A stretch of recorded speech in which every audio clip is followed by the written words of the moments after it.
Be the opening theme song. Hey, hey, Alice. Hey, excuse me, Mr. Silvestri. Listen, don't come after us. Silvestri did a line of coke before he was like, "I got a tune for Predator." You know, hey, that song go though. Oh, do you know who you got that from? You know who you got that from? He went over. He hey Joe. Hey Joe. Hey, Mr. Silver. Got some more? Fucking dude lifts up his whole titty. This is a set. That's a fucking 8-ball. Oh man. Are we really to believe that Alan Silvestri and Joel Silver really did a line of coke in Guatemala on a set of Predator? Yes. I'm just painting.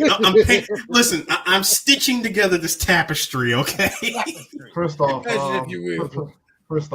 also feel that Silvestri also was sitting next to one Jesse Frederick, who did the theme song for Perfect Strangers, and they did a line of coke and started bouncing off beats with one another on what the theme. First of all, CJ, the theme song for Perfect Strangers alone is a line of coke. Exactly. Because bear in mind, here's how here's my 80s kids brain kicking in. Perfect Strangers was a year before Predator, so I know they were in the fucking same room together. So with that aside, what's up, everybody? Welcome back to another episode of 3BG. Hey, it's Predator week. We finished talking about Prey. Apparently it's Predator week because we just got done talking about Prey, and now we're back to talking about the first. You want to know the cheap ass thing? You want to know the cheap ass Shark Week? It's like Shark Week, nigga. Shark Week. Like Shark Week. So, like I said, apparently. Apparently. No, because before we did this, before we even decided to do this, we all sat and watched Prey. Yeah. And we said, holy shit, this was awesome. But we knew we were going to talk about Predator this week. And we're like, fuck, did we talk about both of these movies this week? No. Fuck that shit. Let's go to the whole the way origin. A few of y'all probably look at you like, y'all niggas are supposed to do Dragon Ball. About that shit. See, here's the thing that D forgot. There's a lot of episodes in that fucking arc. This is from Baba. Yeah, no. I forgot because you mentioned it, Eric. You mentioned it, and I was like, fuck. That's Baba all the way there. And that's like in just the tournament itself. That's like what 30-something episodes right there. Like yes, it's quite a few. I don't think we sit through this shit, so we're gonna have to shuffle shit around and kind of cheat. No, sir. His name is Joseph Silver. Exactly. Jojo, as I like to call him, the bizarre one. Or look, Chris like to call him Silverstein, or as Eric likes to call him Mac Daddy. Albert Silvestri is a patron saint. He can do no wrong. No bullshit. We've said this several times. 3 Black Geeks stands for Joe Silver movies, and it kind of broke our heart when we realized, ew, Superfly was the last one this nigga really did. Wow. I'll say this though, we talk about Alan Silvestri doing the music. Look, I know the 80s, you take all the money that you can get. Man did the music for Mac and Me, and I fucking hate that movie. I need to know what card do you have to pay off to do Mac and Me. Well, CJ, listen, do you know how it's a weird? No, hold on. This is the weirdest thing about the 80s, and when it came to composers, do you know it was a who's who of composers at that time that that could take a movie like Mac and Me? Hell, they could have gave it to John Williams, and he would have done it. He would have said yes. He would have Metal Gear Solid themed that shit. I'd be like, God damn. Harry Gregson. Well, no. Harry Gregson. I'm talking about John. I'm talking about John. I'm talking about Superman themed John Williams. I'm with Eris. Eris. Here's the thing.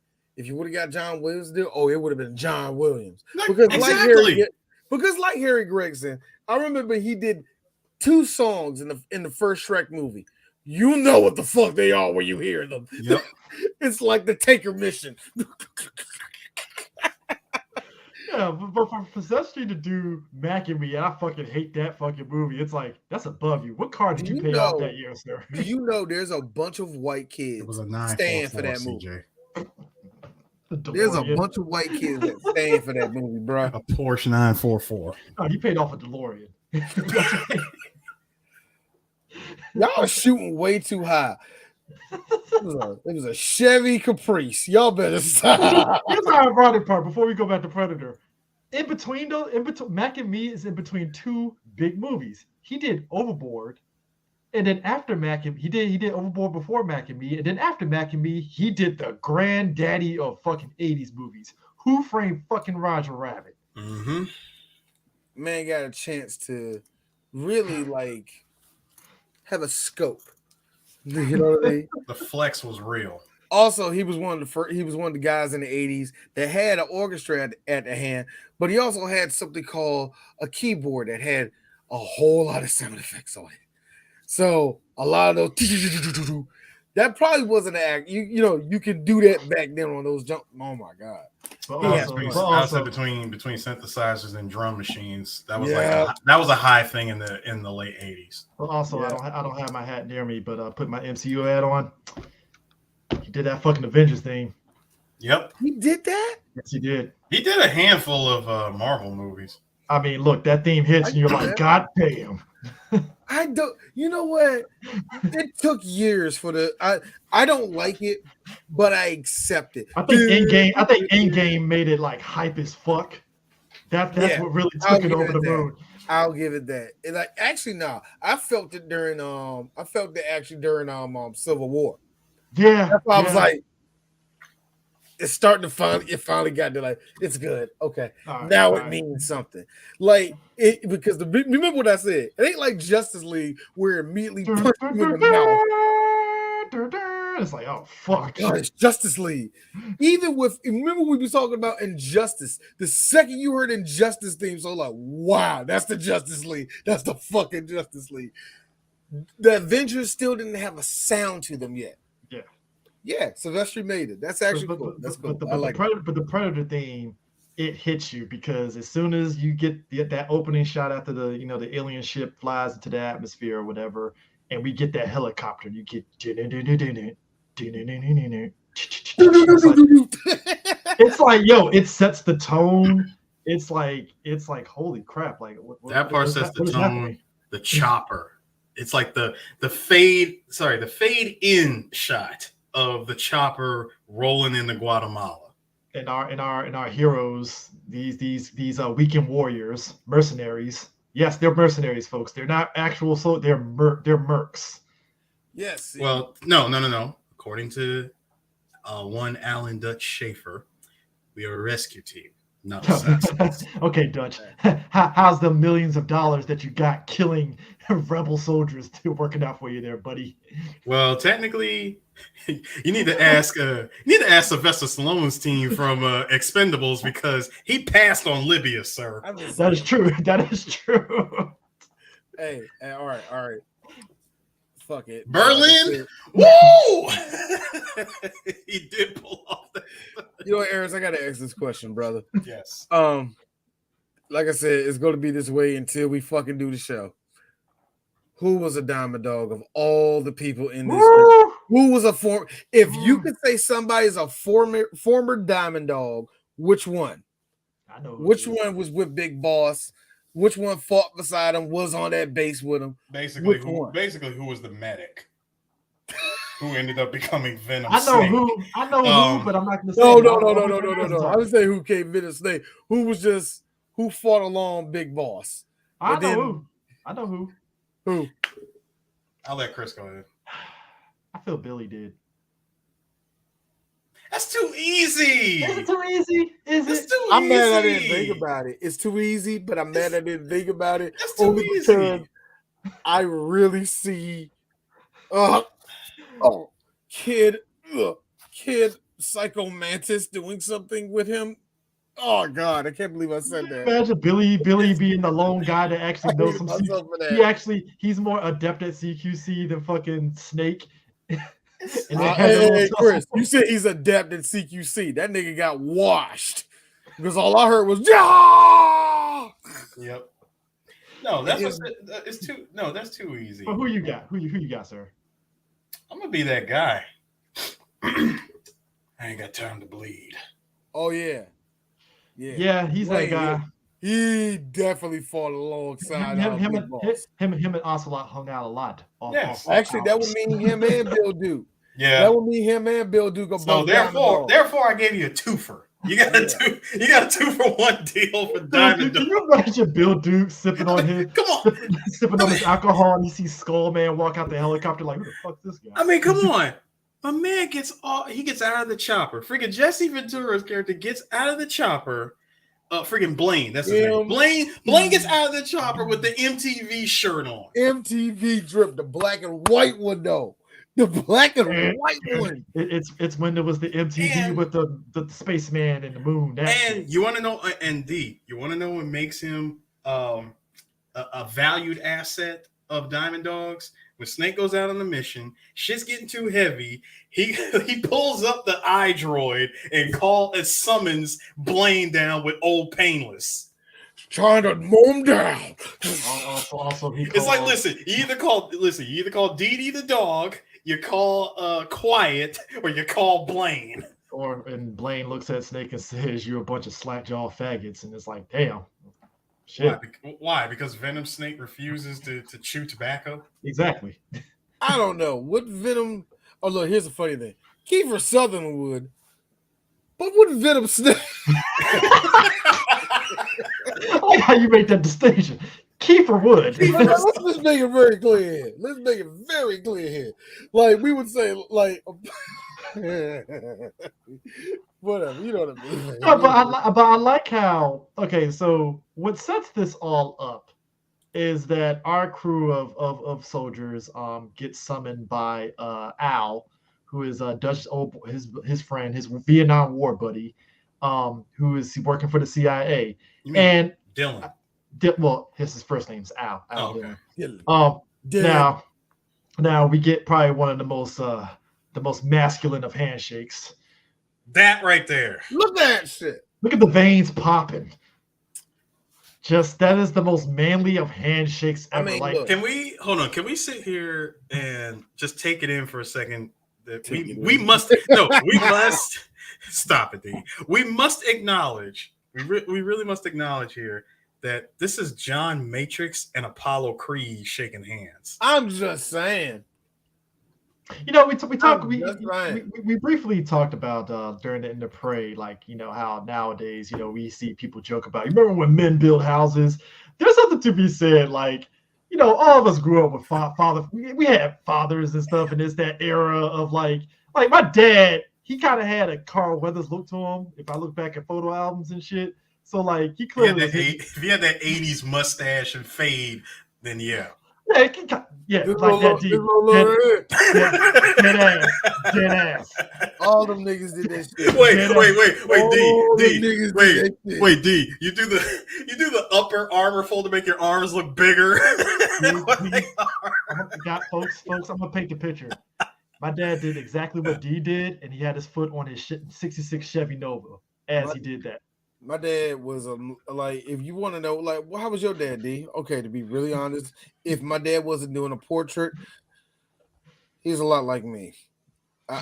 I got it from my dad. Wait a minute, D, you mean doing a weird thing laying on the ground? Yeah. My dad was an asshole. I'm like, wow, but like you think about, like, D did a video where it's like, there's something about how, like, women in the 80s, it's like Arnold and Carl Weathers and a lot of those guys, including Sylvester Stallone, it inspired a bunch of dudes to like, yo, I want to be in the gym. I want to look just like those guys, like hitting the gym, doing all that stuff. And it's not to say that doesn't happen now, but it feels like back in the 80s and even 90s. It was a rush to it. It was a rush to get that look. Right, remember, another thing, wrestling was a big thing. So at that time, everybody wanted to be a wrestler. So it was going to get big, hulky like Hulk Hogan. Then bodybuilding was a big thing at that time. Then let's not forget Rambo, just six pack, you know. The thing is, he got like going to Stallone. Dude, he got more ripped with each Rambo movie, if you notice. Because you think about this. He was once like because Rambo's only out there mostly eating lean, rice like, and doing push-ups. No, because like he was lean in the first movie, and I say second movie was probably the ideal Rambo look. Yeah, and then Rambo 3, he was ridiculous. And the thing of it is, like, big ass fucking horse vein coming. Yes. And the thing of it is, out of the whole group, Shane Black's character is the only one I can resonate with. I'm like, well, Shane Black's just like me. I'm in shape, but I ain't fucking cut. Like, goddamn. Like, Shane Black was Poncho, right? No, he wasn't. No. He was old boy with the glasses. Hawkins. Yeah, Hawkins is the only one that's like, oh, Hawkins looks pretty much like me. I ain't fucking jacked, but I'm a Chris. Technically, it was Hawkins and Poncho. They were both Hawkins, like regular looking dudes. Yeah. That being said, Chris, stop saying that because you want to say you're Poncho. You want to say it because it'll be real, man. Hawkins was a sexual predator. Why we not call it out? Why y'all making that reaction? I'm giving you that reaction. Why? Because he jokes has the dumb jokes. Like the jokes. And the fact that he would only tell them to Billy, and Billy would never get it except one time, and therefore establishing their connection. Billy stares at Native Americans every time. Fuck you for trying to put real critical thought into this movie and actually making a good point. How that didn't make me that was just in and out. Thank you. I'm sorry, Billy. This whole movie was giving me truth though. I'm sorry you for making me realize that. I appreciate it, but it was the truth. Because think about it. He had 2 tries. Before he got killed, he had 2 tries. And he got it the second time. I was like, yo, never mind the third time. He actually got him to laugh the second time around. Dude, Billy was giving very Vulcan Raven. I'm like, I see you there, Kojima. That's what you're inspired by, Billy. All right, cool. Again, Kojima being an asshole. What's Vulcan Raven? He's tall and shaman. Giant and shaman. Giant and shaman. I'm like, that's like, wow. Like, General Ivan. Only thing missing from him is like D said with the Native Americans. That's the only thing missing from Vulcan Raven the whole time. The messed up part about it is he really had to go. He really had to go there and give him a whole bunch of Raven tattoos and shit. I know, right? He put the Raven tattoo on his forehead. I'm like, bro, can we stop? That's not accurate, Kojima. What are we doing here? Like, why are you doing this? Granted, he's gonna be a legendary character forever, but look. I have to hit a JonTron on that one. That's great, Kojima. I love what you're doing. But why? Yes. Why? Why? Why would you? Why? You thought it was good? Talk to somebody. Did somebody said it was good? And somebody else didn't. Like, yeah. Oh God, I mean it. Until we get there, y'all, get ready. Buckle up for all these Metal Gear references until we finally do the show. Now, here's the thing. Sonny Landham, he died in 2017. He had a heart failure. He was a person that was very much libertarian. Had no legs either. Yeah, no legs. Yeah, he was very I didn't know libertarian. He actually did, funny enough, he was actually trying to go for Mitch McConnell's seat way back in 2008. Wow. Yeah. Most that shit. Yeah. He was definitely one of those Native Americans that definitely was for his people, like straight up. Like now I didn't look into it. I meant to look into it. They said that nigga was not good on the set. Like very mixed. See, I didn't investigate. It makes you wonder why he had very few lines in the movie. Something makes me think. I'm not saying that. Something makes me think that. Yeah. That went down. Yeah. He looked dead at that thing. Wind goes north. Fuck you, I'm not saying it. I know it was like that. I know what it was. He saw the words river and eagle in the same sentence and said, fuck you. True. Yeah. Also, black people got the same thing. Grits and watermelon. In the same sentence. No. Snakes don't belong in Alaska. Oh, I want to choke this mic right now. Anyway. No, but here's the thing too. Boy, it looked like he was about to say, especially when Billy took off his shirt. I was about to say, I thought in the back of my snakes don't belong in a Crawl on the ground like the snake you are. Yo, you know what I was thinking was gonna happen? From the east flows within your veins. Do you see the raven on my head? Only thing missing was Billy when he did this whole thing. I was waiting for Billy to pull a T-Hawk from Street Fighter and put on like a Native American feather shit on his head. It's just, dude, if that happened, I'm like, dude, where were you hiding that feather? I'm sorry. Because we did. Why is this so intact? You just came from a firefight. Why is that thing still intact? Oh, he got a feather. Boy, you know that. Look, hey Chris, that probably was another thing. Man, he probably look. You know what? This I guarantee you, he wanted to make up. They're like, all right, there you go. You're like, I'm done. All right. You know what? It would have been better if I would have did I look like fucking Chief Wahoo. Are you serious? I guarantee you do. No. And now I know what a lot of y'all saying. Hey D, there's a man of the First Nation that's going through some bullshit down there. Sioux, to be honest with you. Cherokee and half Sioux, actually. He's Cherokee and half Sioux. Cool. Yeah. So like I said, this man's the real deal. You know what I mean? So what were the two black people saying? Call. Told that motherfucker to be quiet. I told them crackers gonna do that shit to him. I told him to go do it. His bill. I told him, yeah, I know. It's fucked up. I tried. I told Arnold, man, you know how Arnold is. Yeah, I know. He racist too. Yeah, I know he racist. You know how black people are like black people. Look, here's the thing, white people. We can deal with you, and we know you racist as hell. So if you say like, oh, I don't want to look that way, trust me. If you look racist, we just know. So that right there, we're getting a paycheck, so we're just dealing with this. Because you gotta think about like Native Americans in movies and all the shit they had to deal with, where you get people like Graham Greene, who was in Dancing with Wolves, and what's the other dude? Sooty. You just said Green. You just said Green. Suit. I said Graham Greene. It was the Native American chief in that movie and everything. Yeah, it was somebody else in Dancing with the Wolves that was in it too, and like he even talked about like some of the stuff in Hollywood. Like, yeah, I had to deal with a lot of stuff and. Yeah, it was ridiculous. And I'm like, yeah, I have to imagine you're dealing with a lot of bullshit Hollywood politics as a Native American because they want to put you in this box. I guarantee, and seeing how they had to get bodyguards to West Studi. Huh? West Studi. Doesn't that? It still kills me. They had to get bodyguards to make sure that, because he was so hostile. I guarantee you, this is exactly what happened. This what led to it. If you put that shit on me, I will fucking kill you. It was how every race that ain't white, we have a line where it's like, if you do that to me, I'm gonna kill it. Where it's like, it's no longer, and white people are like, why are you getting so? No, because you insulted us as a person. So it's no longer I'm gonna be professional. No, you do that to me, I'm going to kill you. I'm going to fuck you up. I guarantee you that's what happened. Set him off where he's like, I'm gonna kill you. I'm gonna kill him. I find it also interesting too is that there's another actor that went uncredited, but he confirmed that he did do it. Peter Cullen voiced the Predator. Yeah, voiced the sound effects and all that.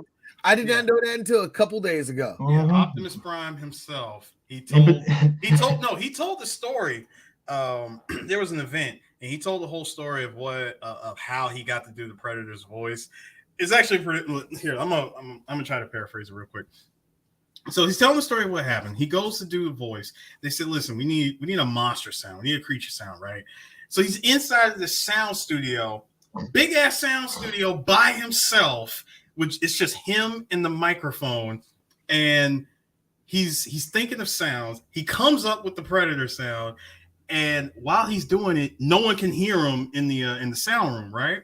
Mm-hmm. So the director is like cursing him out. You can't even see him, but he's going, "The fuck is this guy doing? What is he doing? Why is he wasting our time? Why is he wasting the money? Like, what the fuck is he doing?"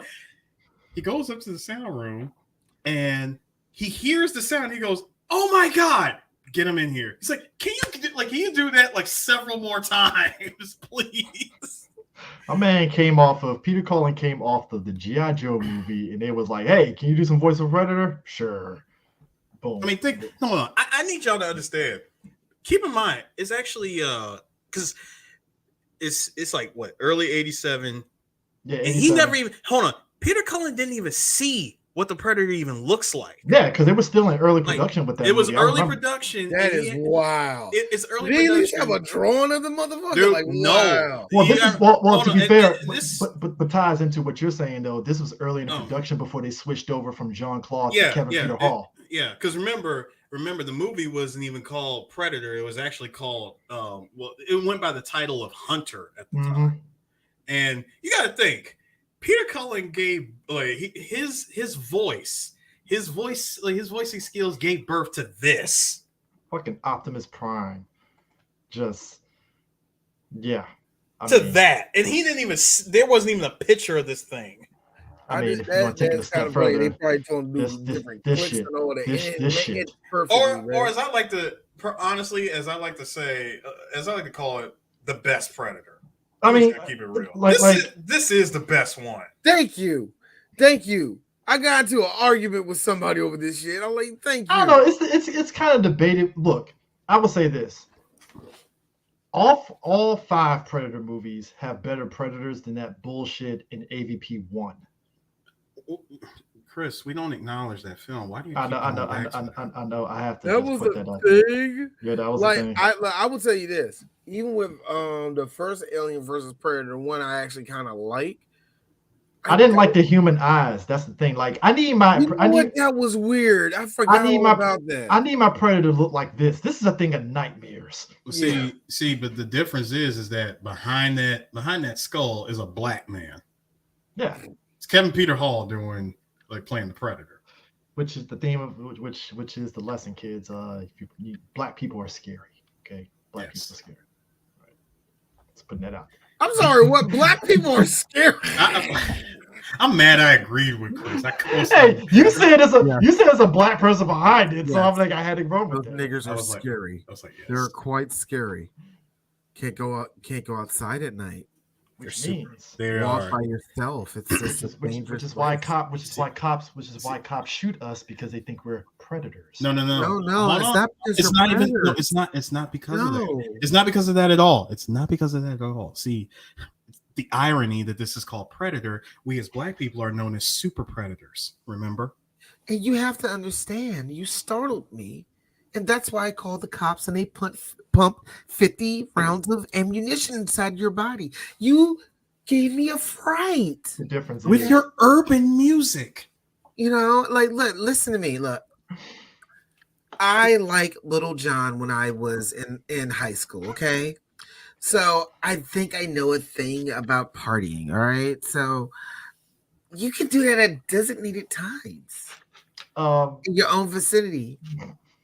In your own section of the city, south, the more south you get into the city, the more it gets. Not anymore. Yeah. Niggers. Now, I'll say this too. Not anymore. Hold on. Gentrification. A big moral of the story is they're coming into DC. Swear to God, y'all better board it up. Now, here's the thing: Kevin Peter Hall, God rest his soul. He died right after he did Harry and Henderson. He was like the bodysuit dude. He was like 6'9", which is perfect for playing the Bigfoot. And he was in Predator 2. He was a Predator in that one.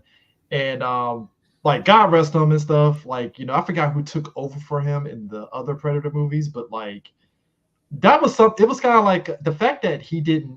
That Chewbacca outlived him is kind of like, damn, like that sucks, but it is what it is. But prior to that, the Predator, the motif for him was actually to have him have a very ninja-like motif, and Jean-Claude originally was actually in the suit.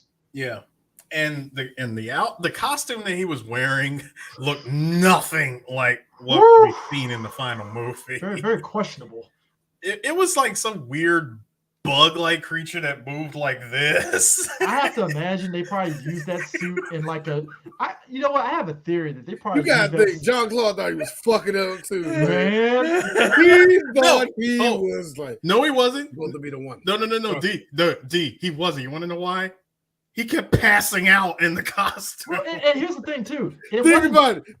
He was jumping around like this is great. Look at me. I'm doing all this performance. I am so like I'm a man. And here's the thing too. I can imagine him in the middle of a backflip. Technically, he was still in this movie. Yeah, there's certain B-roll shots. Yeah, certain shots in the suit, and certain like selects like it's like later on they use certain select shots. I know one in particular. The shot where Bill Duke's character gets killed. Yeah, they use that. It was that what was it? That upshot of the Predator like retracting its laser sight, and he took that one step over. That was Van Damme. And the thing about that is too, real quick with the special effects, they use a chroma key to make the Predator invisible. So since they were already in the jungle, they couldn't use a green screen. They couldn't use a green suit for the thing because it wouldn't fucking work. Mm-hmm. So the suit was actually red. So the chroma key was able to actually make him invisible for the wide shots, and that's how they were able to get the invisible look to it. Even though in certain scenes it looks jank, but it still worked. You know what? Even for its jankness is fine. Yeah, it still works. I think it's because the movie kind of, even though it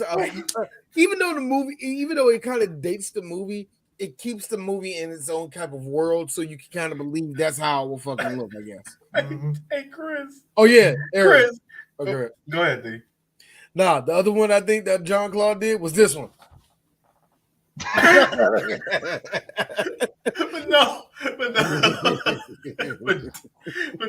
but Chris. Just imagine John Claude at home. Oh, that was me. No, but Chris, do you remember this? Do you remember this? And like since you mentioned all the jank shots and stuff for the movie, my favorite jank shot was right when what's his name sees him, like right when Dylan sees him.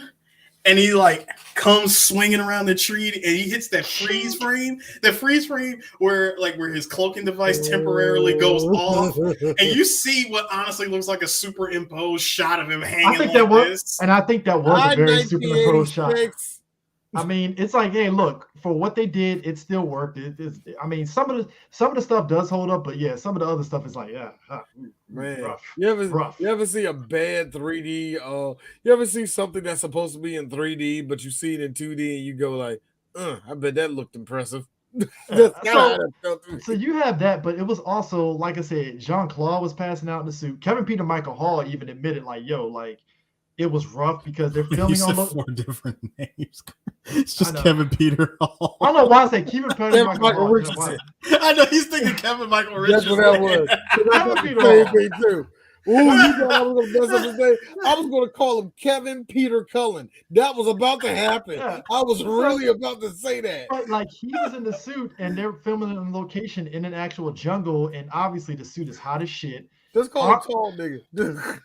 And like all the other actors, they were fucking hot as shit. Yeah. Arnold damn near was freezing during the nighttime shots when he was fighting the Predator because he's covered in clay. It ain't mud, it's clay. Mm-hmm. He's freezing. Boy. He even said Arnold even came out and was like he was trying to drink alcohol to warm himself up. And he said, I got more drunk than it did warm my ass up. Hold on. So wait, Chris, now that you say that, you know that shot where he's covered in mud, he tried to jump away from the Predator to swing on that tree branch and it snapped? I want to believe that was him when he was drunk. The other one was this one. He was fine. Blitz. Come on. Kill me, I'm here. Kill me. Arnold was probably this. This is the camera. This is the cameraman. Just like. Hey man, it smell like Hennessy down here, man. Just like illicit confusion, like errors. Imagine y'all doing recess. Y'all trying to you like change the film in your thing, right? You change the film in your camera. Here's Arnold, just passed out, cold, drunk. Why does it smell like Jägermeister all of a sudden? Like, God Boy, damn. this movie sounds like it was a nightmare. You mean to tell me, and I'm saying it, you mean to tell me that not only did we have a production that was probably racist as hell to a Native American, we also heard about Carl Weathers almost about to knock out a nigga on set. You mean to tell me that Jesse Ventura having friendly competition with Otto, who had the bigger arms. boy, Yeah. Arnold Schwarzenegger is the G. Arnold Schwarzenegger, being a Leo that he is, if he's going to troll you, he's going to troll you. This nigga said, "All right, this is what we do. This is what we do. I let him make it look like I have the smaller bicep," and that's what he did. He like taped his bicep down or something. And this Jesse Ventura was like, "Yeah, I'm bigger than Mr. Olympian. As you see, I'm much bigger and much girthier. That means that I'm going to be the better." Time out. Every once in a while, D pulls out voices I didn't know he had. It's actually not a bad Jesse Ventura. It's hard to do Jesse Ventura because I gotta act like you're breathing in. Yeah, you gotta find a way. You gotta say words like Chicago. Now you sound like I'm gonna be the governor of Minnesota. Now you sound like Margaret's dad from fucking Regular Show. But he did say that because think about That's actually how I nails it. That's the best way I can nail it. You try to sound like Margaret's dad. Hey, Margaret, get in the shit. Get in the chopper, governor of Minnesota. God, baby girl, I gotta say, you and Mordecai never made sense to me either. But no, it's just because that was so good, Chris. I remember hearing the first time, I was like, that ain't Jesse. It can't be Jesse. That better not be. And guess what? I click. It ain't Jesse. I wanted it to be him so bad. Oh, you don't know. Did you thought it was a Sam? Did you think it was a Sam Elliott thing, like in Robot Chicken, when they got Sam Elliott to voice the white wine shit? When it was like, oh shit, that was Sam Elliott. No. It's more of it's sort of like no. Actually, no. For me, that's not Ron Perlman. It's Ron Perlman. Yes. That's how it felt for me. But that's what I was like. But the realization with Predator, get back to the flow of things, it's funny that the Predator, before the squad gets to the jungle, he's already taken out the CIA operative, skinned the crew, hung their ass up on the fucking in the trees like they're the fucking retiring a jersey for the NBA and shit. Yeah, over the rafters and shit. Dangling, butt naked, skin to the bone, and he took out a couple of commies.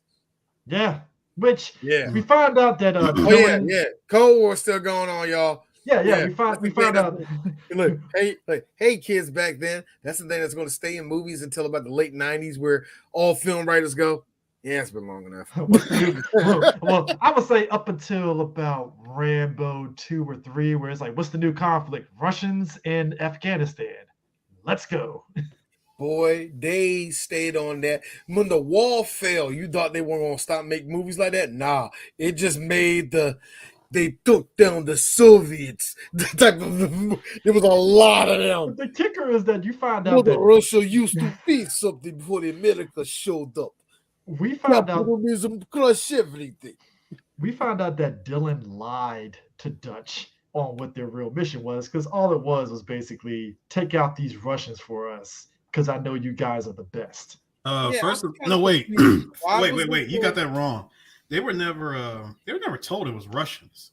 Well, he found out when he was going through the papers, like, hey, we found out it's Russians. You're right, they didn't know. But in their case, they were told to pick up a cabinet minister, rescue a cabinet minister who for some reason decided to travel on the wrong side of the damn border. That should have been hold on. That was already a red flag if anyone was paying attention. Dutch smelled the red flag. He just didn't say shit. He was like, you know what? I'll follow along to see where this is going to go. And as soon as he saw fucking Dylan fucking around with papers, like, yeah, we got these commie bastards. Actually, CJ, you know the best part, CJ? Did you notice that when he's asking the general these questions, the general's having a hard time trying to come up with a good lie? Man, that general was did you see the Roy Campbell live? Listen, Dutch, it's everything I know. Give me some time, Dutch. Lied his ass off like fucking Campbell lied to Wright in Metal Gear Solid 2. Yeah, you're just doing a training mission, right? That's all it is. Dutch. Huh? Go ahead, dude. Harris, you saw this a lot in the first one. that dip head down, like, again, my favorite line. Huh? The hell with you. Like, thank you, Snake. It's like, he says, yeah, we just gotta, like, we're picking up a cabinet minister. It was straight, like it was over here. Huh? It's cabinet minister. Does he always travel on the wrong side of the border? Apparently, they strayed off course, and now they're in enemy hands. Sure. Uh-huh. Look, there are. So hold up. So why don't you use the regular army? What the hell you need us for? Because some damn fool accused you of being the best. And there started the movie's plot. But also, when you have your men doing shit like this, yeah, I use them too. Boy, you put Rat Patrol in the middle of the fucking jungle like that. Rat Patrol. Who knew that Dutch and them? Here's the fucked up part, right? The Predator was already like, all right, I'm in the jungle. I want to take out these fucking rebels. I'm going to do blah, blah, blah. It's going to be fun. All of a sudden, he sees Dutch and the crew coming in like, hold up, let me fall back and see what they do. And that's when you realize Dutch and them were auditioning for the Predator. Yeah. This is the thing. We mentioned this when we talked about Predator was watching the whole time. This is the thing where we mentioned when we was talking about Prey. See, the Predator has a couple of rules. Number one, if you got a gun, it's time to run. And if number two, if you ain't swinging at me, I don't know who the fuck you are. So the second you just saw bullets flying, oh, they killing niggas. Ooh, popcorn. I gotta tell you something about, man. Humans are nice. No, nobody says that. Humans are nice, my nigga. They just like they agile. They look. See how you kill that baby? They ruthless. Nah, D. Here's the best. This is the best part. The entire time that firefight's going down, Predator is hanging somewhere in a tree, going, and studying the Ops 101. I see. This is what I need to do. Okay. They like using that weapon. All right, I got a counter for that. First off, let's be real. Eris, does he really need any sort of strategy to take out Hawkins? Every Predator, no, dude. Again, studying the ops. He's studying that entire team. What? Not how to tell bad jokes. That's all you need No, to talk about. No. We saw Hawkins. Hawkins. Like, first of all, Hawkins was the first victim off rip. He just needed a moment to get him alone. Yeah, and look, Eris. And look, hold on, Eris. To go with Eris's whole analogy, it was basically like this. Like he said, he was just studying them. And he looked down. Hawkins by himself. He's like, ding. They're like, ding, Pokemon type. White guy. By him.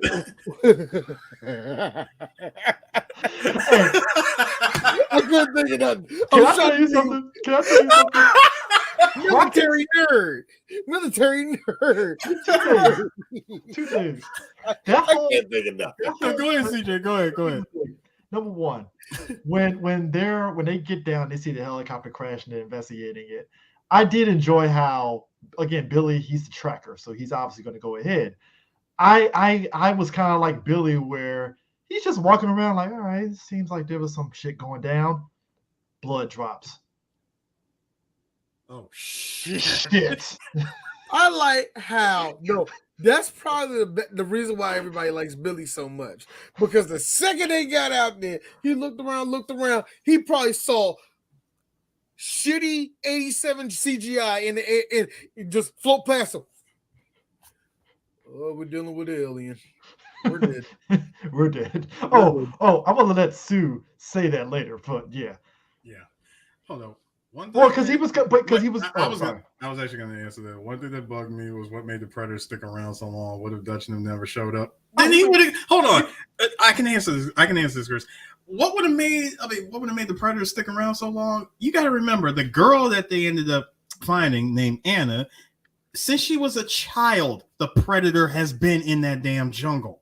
Mm-hmm. And the thing of it is, like, he has been murdering ops. Okay? But it's like I said earlier, he was gonna probably take out those guys in that fucking thing before Dutch came out. Yep. Probably anybody else in that jungle, because there were other rebel factions in that jungle. So he would have took them out, and that would have been it. You mean to tell me that at this point, and like you said, Eris, he's been out there for years. You mean to tell me the Predator at this point goes stars, bars? That's the United States. All right. Whoa, oh yeah, they got the big guns. Woo! I might have to go up there.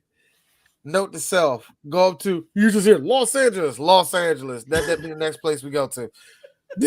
No, hold up. Sending a mission control. Next location, Los Angeles. Look. You Guatemala. Predator 2. Guatemala.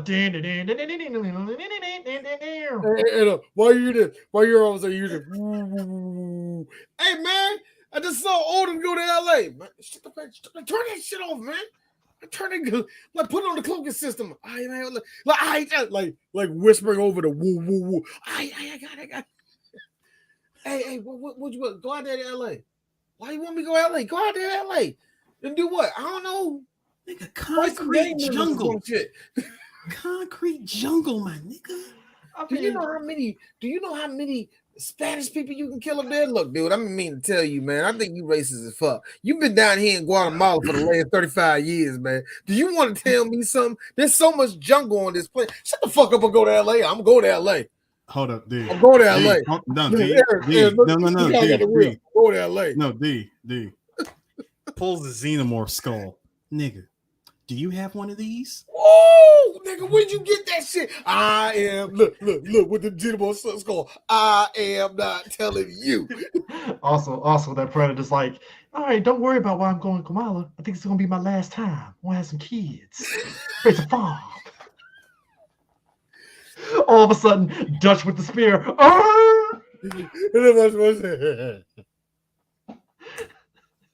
Harris, Chris. So what the rest of them niggas at? All right, man. One dude, hey, you remember JJ, right? Yeah, he about to get married. No, he ain't. Yeah, he is. Yeah, man. So he already done left. He already left? When did the ship come down here? It came down here. You were in the jungle, you wouldn't know. No, but we're heavy rolling.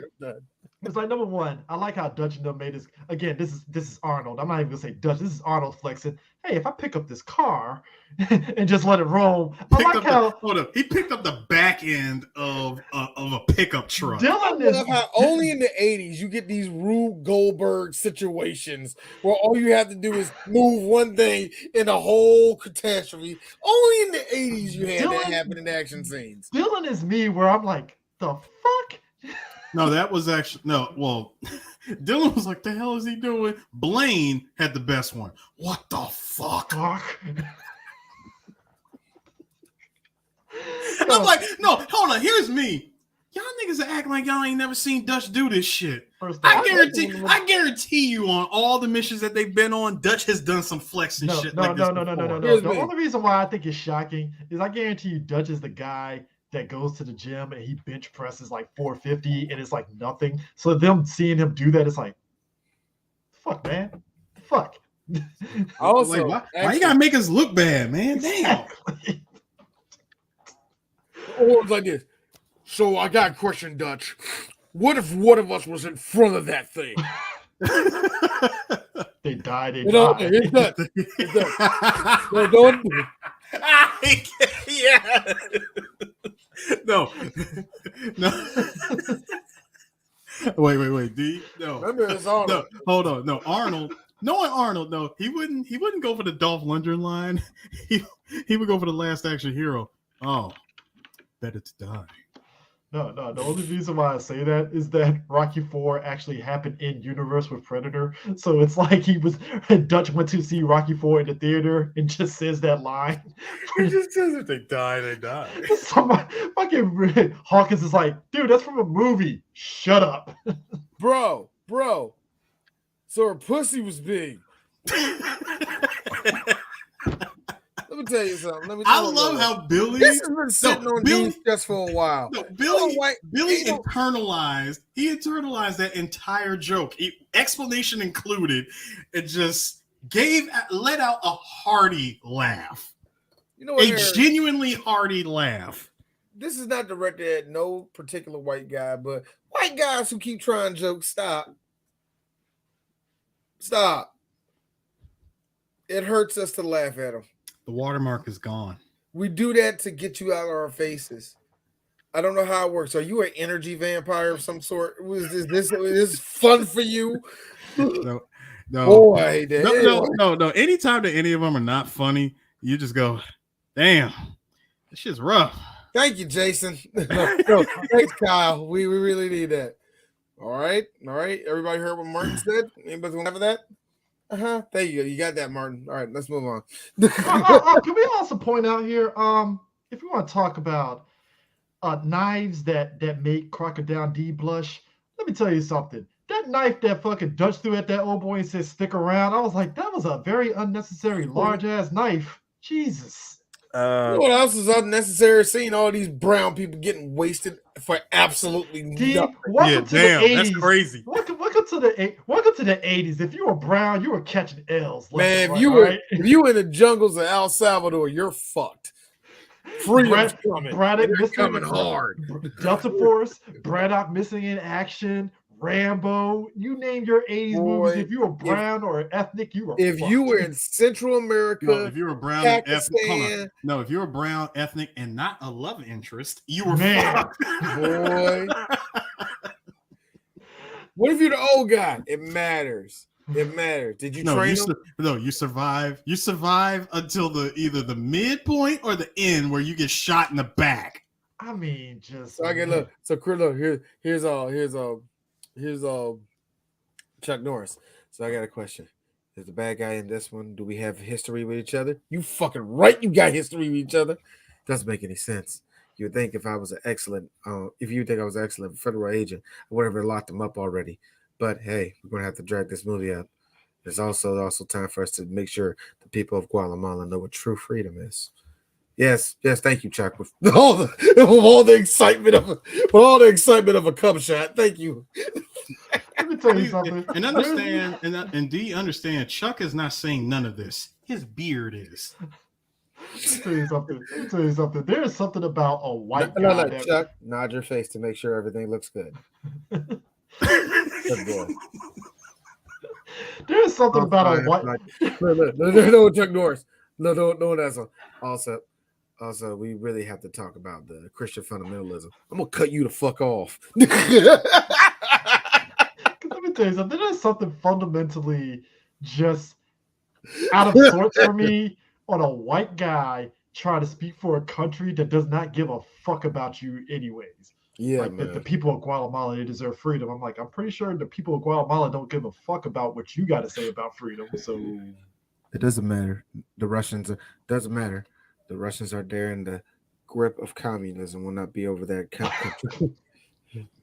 Don't make me talk like it's easy to be Chuck Norris. Just be deadpan and think of white. And look, just be deadpan and think of a piece of white bread having sex with a piece of the only thing missing. My guy. We didn't see you come down in the chopper throwing out crates that said U.S. aid on it. I mean, also, only thing missing. There were bombs of freedom, laced with landmines of tis of D, sweet land of liberty.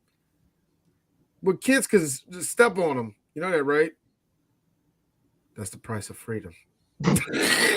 Only thing missing from Predator was just a line about the crack era and drugs. Boy, I'm glad we didn't get nothing like that. I kind of wanted it. I just wanted to. We didn't get a lot of rape crap. No. You want to know why? Because I was waiting for Dylan to be part of that shit since he's CIA, and like that's why Dutch and them did there to take out a fucking drug fucking lab that was down there and shit.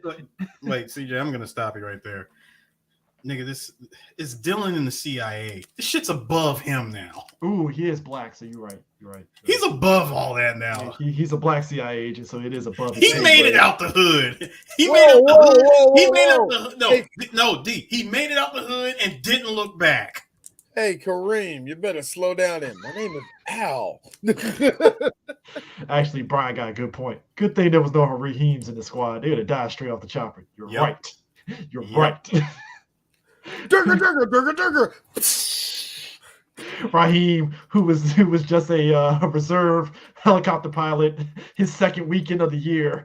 Raheem played by TK Carson. Man.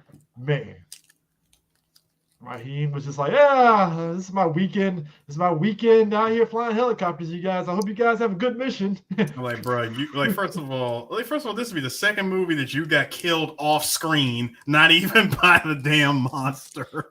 I have my theory that he's still alive in the thing. Don't ask me why. Well, no, because that's already been debunked. I know.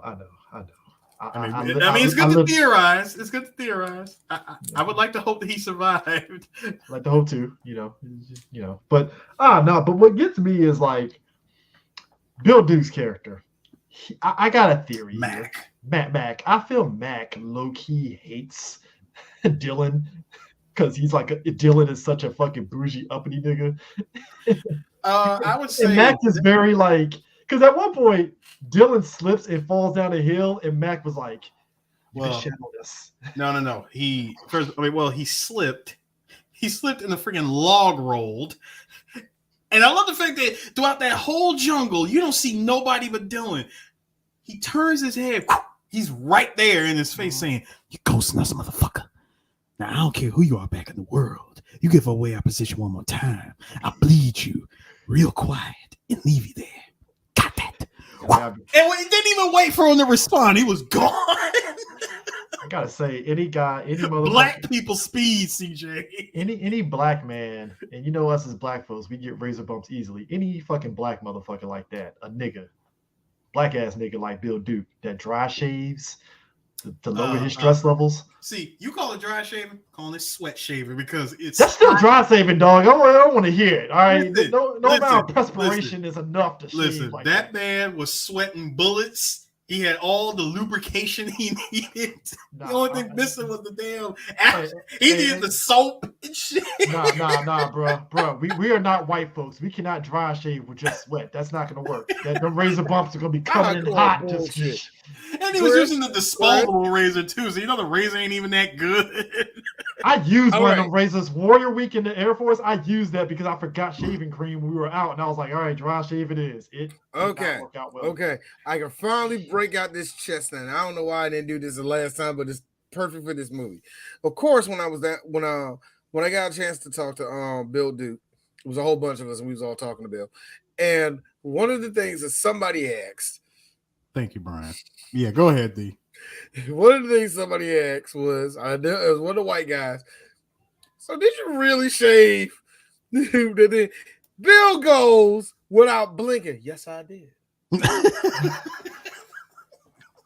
Which means that moment shaving, my nigga. Which means that you. But D, which means this is what happens that moment. Chris, this is what happens. This is what happens when you were born to be a sharecropper and you don't be a sharecropper. That is a different type of nigga skin that we have stopped producing around about 76. All right, so hold on. Look, man, look. Let's be real. Look, Chris.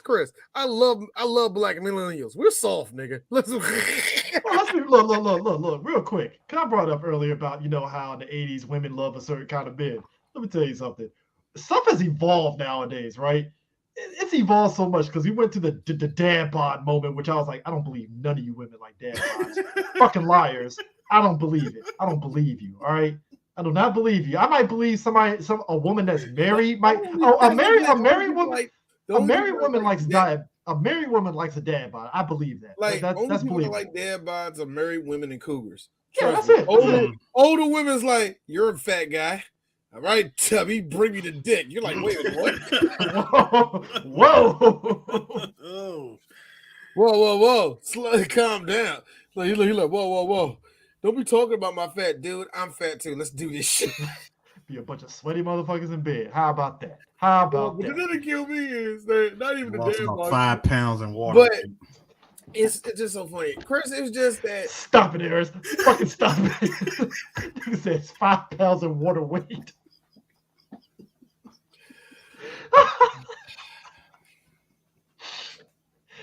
And the sick part, Eris is speaking the truth. I'm like, thinking, am I wrong? Not wrong.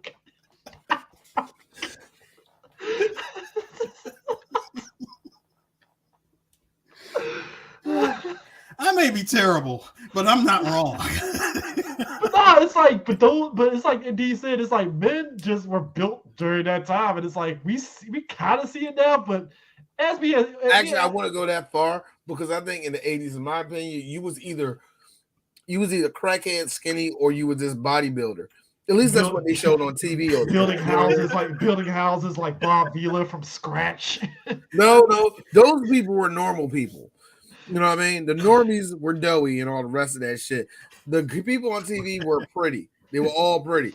Or crackhead skinny. Like, yeah, remember, crack was everywhere. No, or D and Eris. You're probably like your dads are probably like my dad, where it's like, you know, you're a family man, and obviously, you know, you gained a little weight, but you're still like, you're strong, but we don't see it until when shit pops off and you might put somebody in an arm bar or some shit. That was my dad. That was my dad a little bit. No, well, go ahead. No, go ahead. No, real talk. I'll be honest with you. My dad just had height. Outside of that, you could probably fuck my daddy up. My dad, height got my dad out of fights, probably. My dad, on the other hand, and I love my dad. I've watched him when he was in the military, and I asked my mom this, and I said, you know, given the fact that he's tall, has he ever had a fat phase? Has my dad ever been fat? My mom said, no. Like, there's no pictures, no family pictures, nothing. He's never been. No. My dad's, and I get it. My dad played a shit ton of sports. So does he still jog? Does he still do morning jogs? Because your dad looks like a morning jog person. 6 a.m. He's out there jogging. Oh, he does. I was just joking. No, if he doesn't do a jog, he'll go work out at work. Yeah, your dad looks like a person that still keeps that daily routine of like that military. Because we had a neighbor that was like that, like every 5 a.m. in the morning, like he's out there walking or jogging. Like, yeah, that shit. Just still got the John Stockton shorts jogging outside. The John Stockton shorts with the New Balances. Man, listen, undefeated with the tube socks. Undefeated. Got the motherfucking headband like you're gonna sweat that much. Like you really gonna sweat that much. The double striped tube socks. James, you are not about to be out there for 50 minutes like that, huffing and puffing. You're doing two runs around the block. Get your ass in the house. I'm still laughing. I'm laughing that John Stockton booty shorts are coming back. I'm mad. I'm mad. I'm like, yo. No, Chris, I told you this shit was coming when motherfuckers started doing the romper shit. They really were. I didn't want to believe you until I saw it. I was like, oh, so we just bringing back John Stockton shorts. John Stockton has been doing assists for doing assists. You know, for QAnon shit. So, you know, that kind of gets me, man. Gotta keep that. I don't know. Look, allegedly, I will be real with you on that one. Allegedly. You doing some right-wing shit, but allegedly with the QAnon shit. You got to keep that assist record alive somehow. I mean, you got to, man. You got to, man. That's why.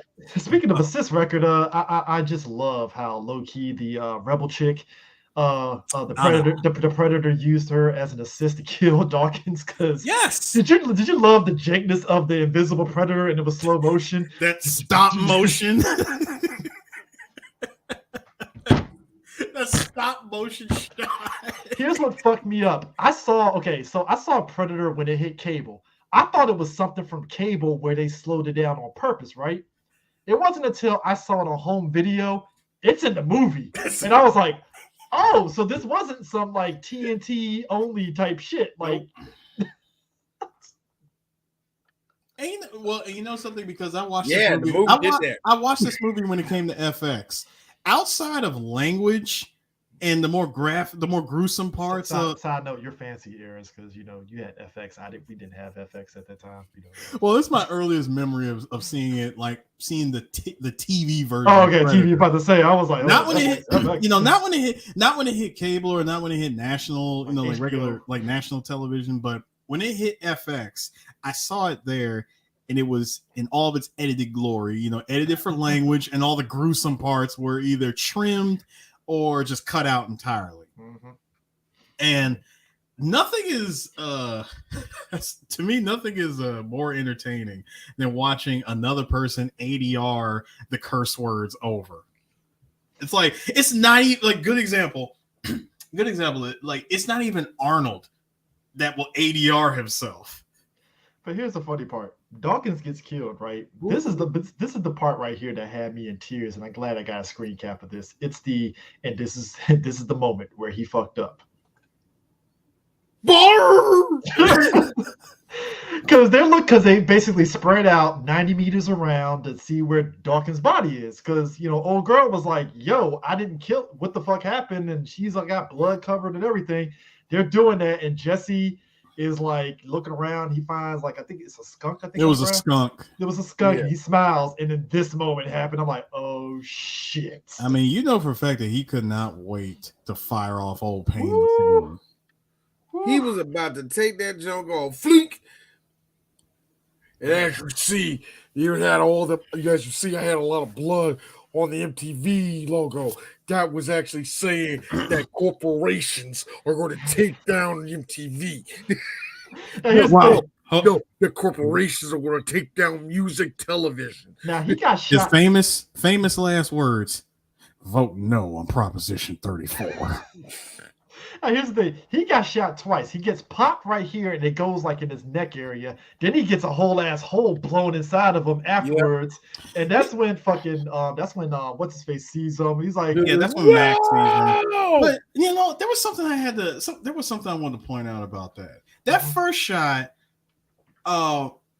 I always wonder, dude, we didn't see nothing actually hit him. If anything, I thought the Predator shot the damn skunk and the entrails and blood and splattered on him. It looked like that for 2.5 seconds. Because it looked like that. It was a jump cut, but you saw blood splattering from somewhere before he got shot in the chest. So he got hit twice. I assumed he got hit somewhere in this area, not necessarily through the neck, but somewhere here initially, and then got blasted with a big ass hole in his fucking chest, which I'm like, damn, what? And then we get this moment where they unleash and shoot the fuck out of the jungle. Yeah, this shot. Because Bill does, to his credit, he does see the Predator for 1.5 seconds, but right now he's Nappa just getting punched in the fucking face by Goku. He don't know what he sees. He has no idea what he sees. He's just shooting. I just like that everybody was with the shits and said, "Fire through the jungle." No, not just fire. Everybody empty several clips, dude. To the point where fucking Mac is still holding on to the fucking as it's still shooting, but he's holding that trigger and the trigger, and you just hear. And I'm it's very haunting. It is very haunting because it shows a dude that really was he saw some shit. Snapped. He truly stepped, and you just see he's breathing hard. He can't let go, and just like you say, all you hear is the world. Now, Anna, that was movie for putting in a deep moment. That was 200 rounds. 200 rounds off that minigun. Now, Anna, she saw it, and she's just like anybody else. She's freaked out, but she doesn't say anything, so they ignore her. But it's really when Mac sees it that Mac is really there's something out there. This is what the fuck? Actually, what Anna saw the first time, what she said in Spanish was that the jungle came alive and took him. Now, because you got to think, unlike how we saw the shot of Hawkins getting killed, this shit actually happened a lot faster than how the movie portrays it. Because remember, she gets smacked with his blood, and the only thing she probably saw was him getting dragged away by whatever. Now, if you're a soldier and you hear jungle came alive, I think in my head, my logical thing is somebody in a ghillie suit. Because that's the equivalent of that. Because those ghillie suits are legit. You can blend in the fucking jungle if you stand still and all that shit. That's how legit it is. So you're thinking, I guess I'm assuming that they probably thought it must be some motherfucker in a ghillie suit. That's why it was Dylan who said, "Man, you guys are going crazy. There's nothing but a couple of guys running around doing this shit, and we got to take them down." That's what he's thinking. He's thinking the same thing that you said. This dude, probably a couple of guys in ghillie suits. But Mac saw it with a glowing eyes, and I'm when you see the glow. First of all, out of all that shooting, it was Mac who actually clipped the Predator. Clipped him in the leg. The leg. What I loved was Predator ran off in the right direction. Everybody is firing either straight or to the left. Nobody saw the Predator leave. Yeah. Now here's the thing. All they saw was that bubble going. Like I said, the only one that saw was what's the name for the 2.5 seconds, just go into the, just disappear. And here's the thing, Sue, you want to take over what Billy said about the whole "I'm afraid" or whatever? You want to say the line? Sure thing. So when they're trying to figure out what was happening with everything, and like Mac is still freaked out, still looking in that direction, like I still saw that shit. Billy, after Dutch had caught up to him earlier in the movie, because I believe Billy saw something too. And remember, I love how he grabbed him by the shirt and said, "Billy, what the hell is wrong with you? There's something in those trees." And no one sees anything. And even I was fooled, because I was like, yo, can we really see what the hell is going on? I know the predator is like right there, but we don't see that cloaking of the predator. Mm-hmm. So anyway, cutting back to them trying to figure out how they false zoom into nothing. They really did. I hate how they do shit like that though. I'm sorry. I was like, all right, clever movie. But fast forward to this scene, like Billy, like what do you think? I'm scared, Poncho. Bullshit. You ain't afraid of no man. There's something out there waiting for us. And it ain't no man. Take 5 steps forward. We're all gonna die. That would make, look, and this is why I love this movie. You get the most hard, manliest of man, and you get this one dude out of that group that literally says, "I'm afraid," in the most, not even in a crying way, just in a very stoic, straightforward way. That would have me scared. You gotta think about it. Much like the martial artist that doesn't say nothing. Imagine if Batman was like, "No, we can't beat him." It'll be like scary, right? I mean, so when he says that, it's like, oh shit. Now, I thought the funniest shit ever was when they have what's his face's body, and it's at night. And they put him in a poncho, and they camped out that night. Now Mac has a moment that D makes a joke about how he was there's a like I say gay moment, if you will, a bromance, a bromance. Let's make it very clear, let me straighten that out. I am never with the idea of looking back at some movies and saying certain things are gay, but there are some times where we do see stuff. And which Friday the 13th was it? I forgot which one it was. I'm not Friday the 13th. I mean, Nightmare on Elm Street. I forgot which one it was. I think it was the third one. Mm-hmm. One of them, everybody says the gay one.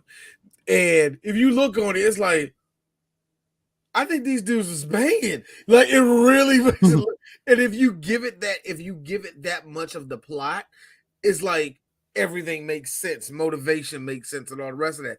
And granted, when it's written, no, it's just two best friends. You know what I mean? Usually that's how it is. And even in this case, it is. But when you look at it and knowing, and us knowing how baby boomers, especially those who went to Vietnam and stuff, suppressed every single little feeling, it ain't hard to tell when you see Bill out there like, remember that time we was out there with the boss? I remember like it was yesterday. Big boss told us, make it. We're doing that whole thing like, yeah, true. He had a camaraderie with him. They both should have died there alive. But doesn't it make it easier just to say you wanted to fuck him? It makes it easier. And here's the worst part, because I gotta hear this from my fucking wife all the time. Good best friends, everybody say, oh, they're banging each other. My wife says that about us, Eris. I hate it. It's not even a funny joke no more. What? Oh, this is me and you. Yeah, you and I bang. Well, it's the Chase and Amy joke. My wife is convinced if Eris drops dead tomorrow, if her and Eris drop dead at the same damn time, I would mourn for him way longer than her. My wife is convinced of that shit. Look, it's the Chase and Amy joke where look. This is what baby, I'm fucking you. That don't mean nothing. That don't mean nothing. No, I've actually told. Listen, I've told your wife this, DJ. I mean, like, I'm sorry, D. I told your wife this, and I kept it. I like pussy. No, I told your wife just that, and I kept it real, and I had to say it with the straightest face possible. I'm like, listen, I understand you two are married, and I applaud and congratulate y'all's marriage, and I champion it more than anything in the world. But understand, with respect, he was mine first. Ew. You went with it. I did. And like I said it with the straightest face possible, and Angie couldn't stop laughing. This is the reason why. Now I gotta get gay jokes for the rest of my life. You know how long I was like, he was mine first. Now I got porno plow my wife. I'm like, listen. My life. And I said, listen, I say this about, and I really say this about the both of y'all. I'm like, listen, you break his heart, I break your neck. Jesus Christ, Harris. I'm like, hey, you were mine first. Christ. Save it for my enemy. Save it for my enemy. Not the bitch I'm gonna pay alimony to. But but you gotta understand. See, it's one thing to keep I keep my enemies close, but I keep my friends even closer. I feel like just because I've been married to Angie that long, something fuck up. Like, oh man, she gonna get some of that. She gonna get some of the 3BG back. Angie hop in the car. Hi, Carlo. Struggling, breaking the glass and shit. You just see you see me in the back with like the perfect suit. Hey, Angie. My nigga was just chilling. All I saw was a wingtip hitting the freaking windshield like that. No, but and the car's still driving.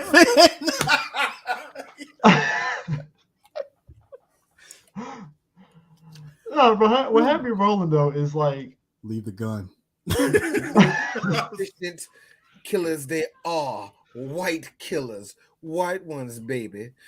Nah, but what had me rolling was like after that whole thing.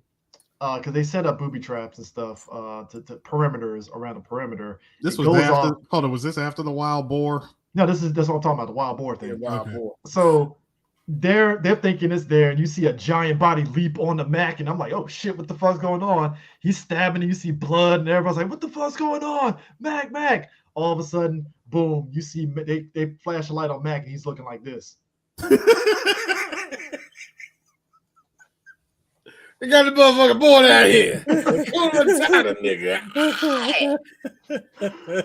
Pancho looking at him like, hey, you really killed that boar. And he's like, fuck you, Pancho. No. It wasn't that. No. I remember that line, Chris. What he really said was, Jesus Christ, you killed a pig. You think you could have found something bigger? Fuck you, Pancho. All of a sudden, everybody's like, hell, we're laughing. Where's the body? I'm like, wait, no, never mind the body. Wait, where's the girl? Shit. And run back to the girl. She is freaked the hell out. Completely scared out of her mind. Billy. Rightfully so. Hold on, Billy. Major, better take a look at this. Blaine's body was gone.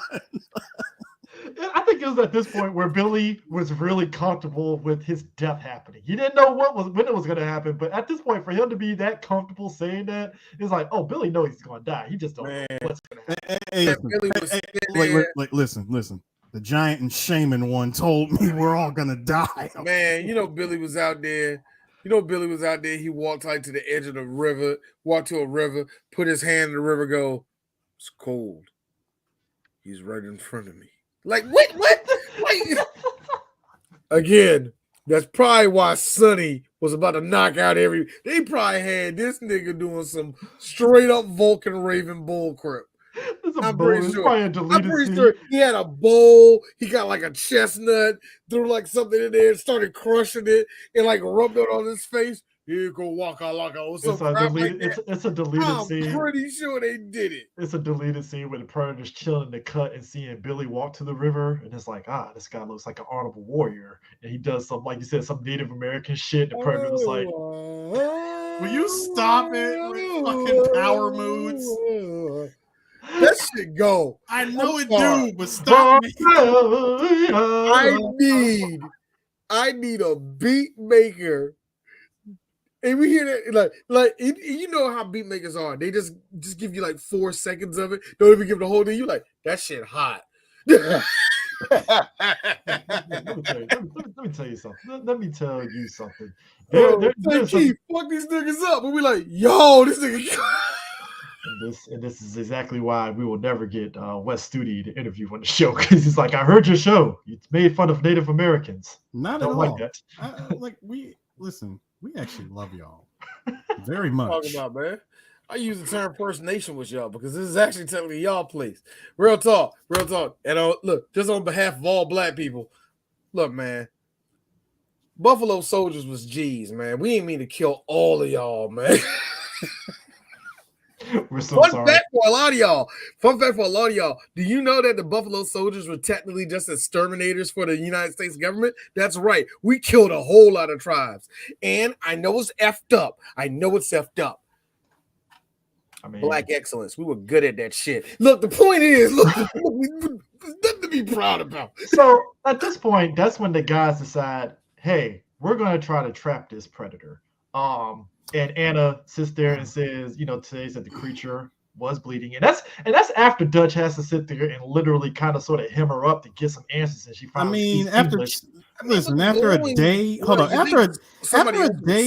after a day and a half of this shit, I would want some answers, bro. Yeah, he hems her up, but it's weird because it really kind of shows that Dutch was more of the leader than Dylan, because she answered to him with the quickness. Well, remember, Dylan was only going in with them as a support and advisor. Yeah, but Dylan was trying to do what most people. We've seen people in these type of groups where they try to assert themselves as leader, knowing full and fucking. No. That was never Dylan's. That was never Dylan's. That was never his MO. He was really nothing more. Felt that way a little bit. I really got the fucking Murdoch vibe from Rambo 2 with him. Dude, you're nothing more than a damn bureaucrat. For me, he came off more of a you're the black guy who was a fall guy. Yeah, I was. Like, yeah, I swear I was. But we gonna do this, Dutch. But that's what it feels like to me, yeah. But no, I mean, they figured out, okay, his blood was on the leaves. Then we get the line, greatest line ever. If it bleeds, we can kill it. And then cue Home Alone theme. Bro, I can see Dutch right now unrolling out that freaking construction paper battle plan. But here's the thing that sets it off, though. This shit's written. Hold on, it's written in mud and rock. Let's be real. These are showing everybody doing different things. Look, showing everybody doing different things. All of a sudden, you see Ivan Drago.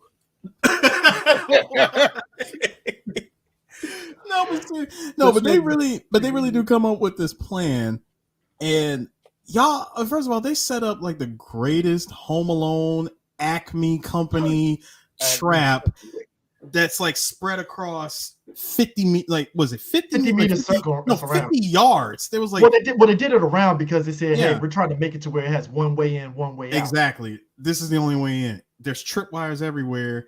And even with the trees, like Dutch figured out, it's using the trees. Yeah. And all right, let's set up a trap. What kills me is that the montage for it, again, we talk about manly men. They had to show these motherfuckers flexing muscles with veins popping out, pulling trees down. No, the best one ever is Dylan going, and you really think that this Boy Scout bullshit is gonna work? Hey, look, you can see our tripwires. Maybe it won't see this. Instead of complaining, maybe you can help. This man took off his shirt. Everybody is flexing to pull down a tree. I bet that set smelled like fucking protein powder the whole time. It's raining, man. Hallelujah. It's raining, man. Baby oil and protein powder. That's all that shit. It is baby. No, hold on. Baby oil, sweat, protein powder, and deadlifts. Boy, in Newport. In Newport. Let me be somebody spitting out like Bill Duke smoking. He got Marlboros hanging out the side of his mouth as he's pulling down shit. I'm gonna be honest with you. Bill and Carl Weather smell like just. Why do you got that granddad looking down here? Also, you know what I mean, y'all. Uncle Liquor. The liquor that row had no label is usually just all clear white. Also, I have to point out something here. This is a close-up shot. Moonshine like a motherfucker. So was Dylan? Where is he? I can't see him. So was Dylan? Was Dylan using Murray's hair grease for his hair or what? I'm trying to.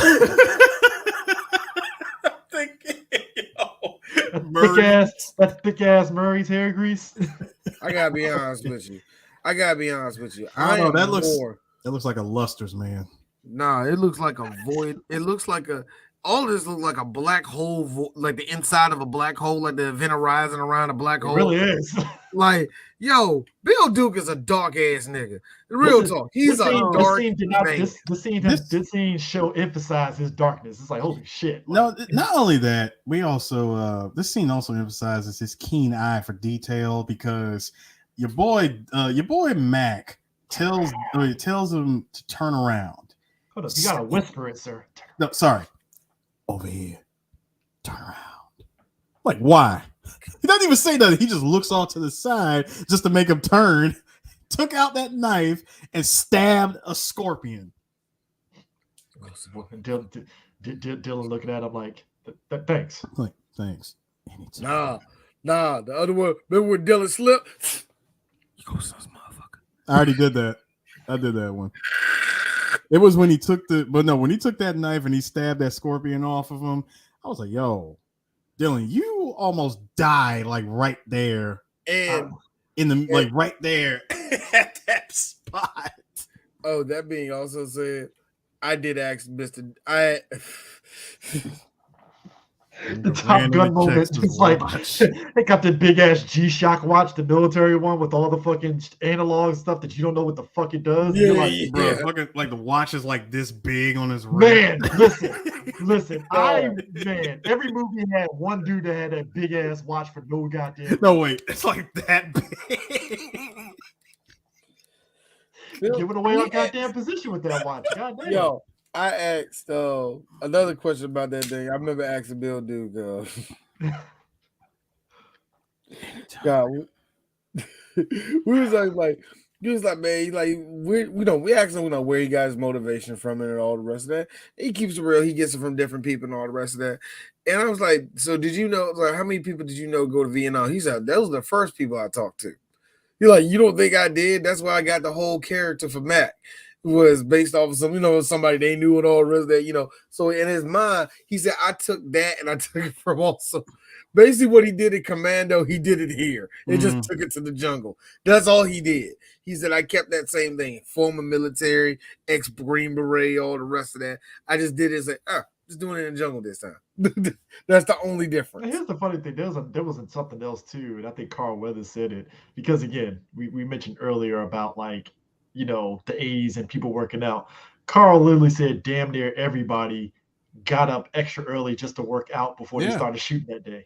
And I was like, these motherfucking damn gym rats, holy shit. Like Carl was the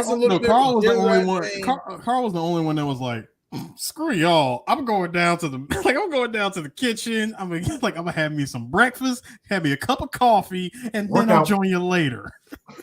Carl Weathers don't look like he worked out. Carl Weathers always look like he ran. And when I mean like ran, like, those people like, whew, what's that? I just did 10 miles. Nigga.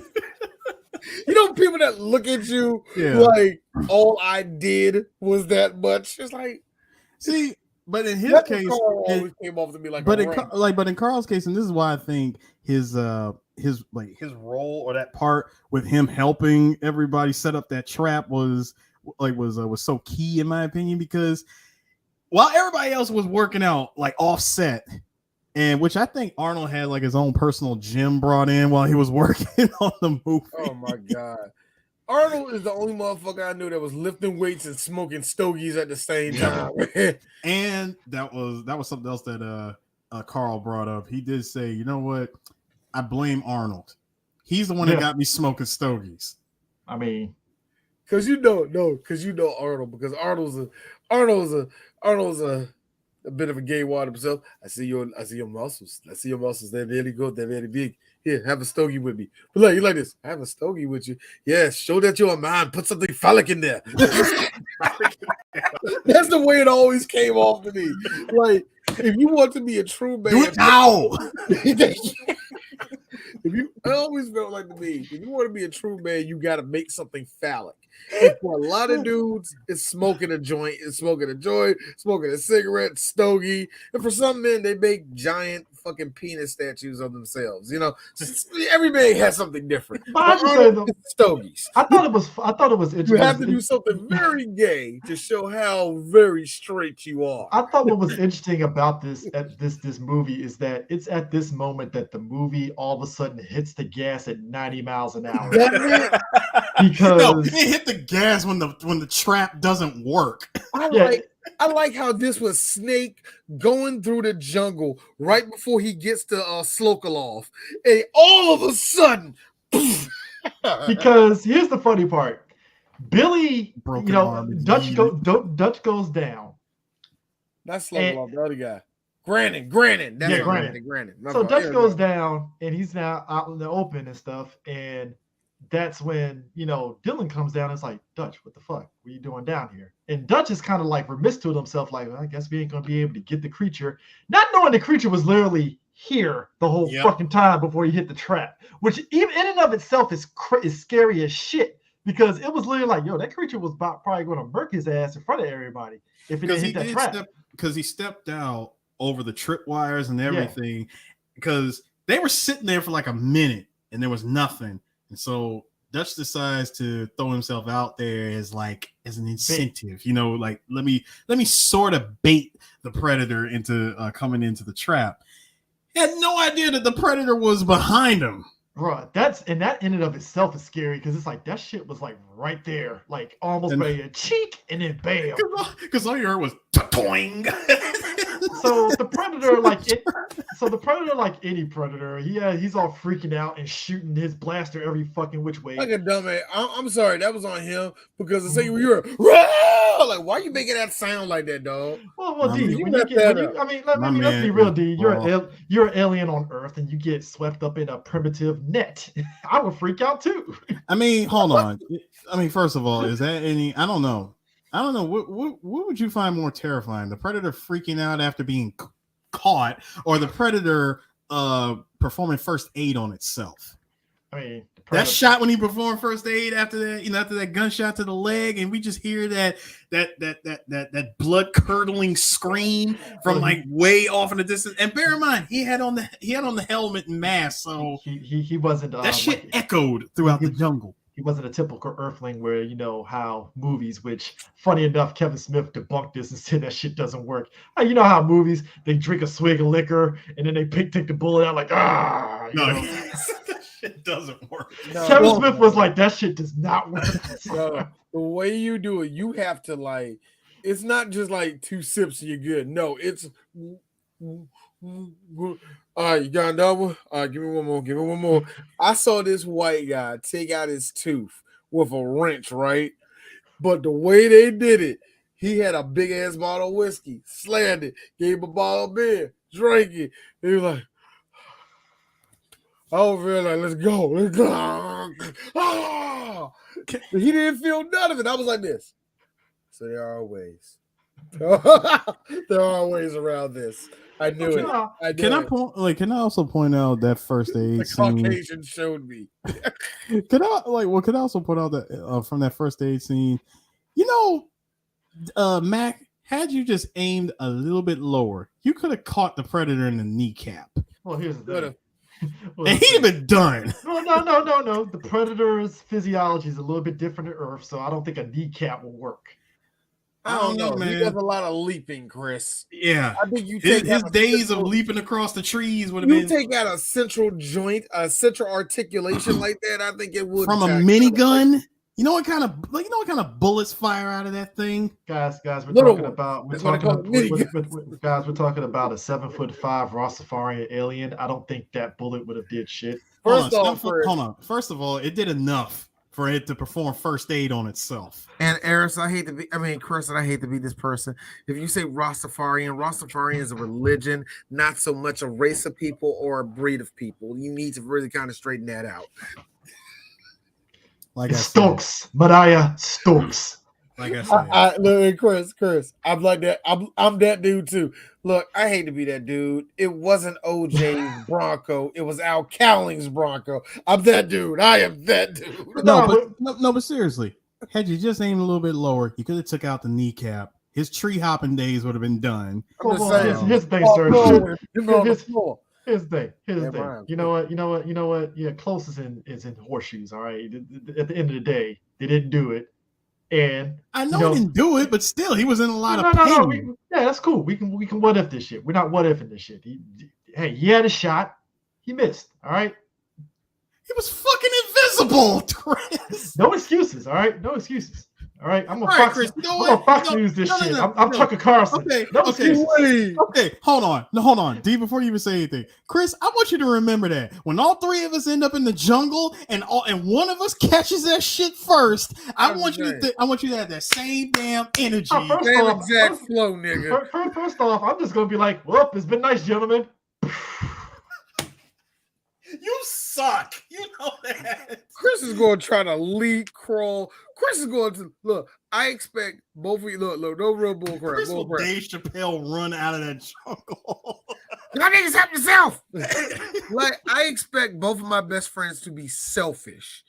At the last, we're humans. We're selfish by default. It ain't supposed to. No, we can stay together as best friends. The only time I expect you to do that when it's impending doom, like like a big wave is going to crash against us or some shit like that. That's the only time it's like, no, we're friends. We do it together. That's the only time. Other than that, where it's like the best option is to run, and if we split up, we get the chances go higher. I expect my best friends to be selfish as hell. Hey, Aris, you gonna help me? Bye, nigga. Aris is already in the jungle. Guns is already on the ground because he already knows what's up. Dragging a little Spanish bitch by her foot. Come on, nigga. Hold on. That's chop around the corner. That is me providing myself with additional cover because I am helping somebody. Aris does that. Hold on. That completely eliminates me from the Predator's hunting list. Aris does that. Meanwhile, me, a guy of sophistication. You're not gonna do that. I won't do that because I'm already as soon as the first cut. Fuck this shit. I'm out. Fuck this. I'm gonna say what I said, Chris. This hurts so much. There's not enough diazepam in the world to keep this nigga's hands steady. I'm gonna say it. I said it when I saw it.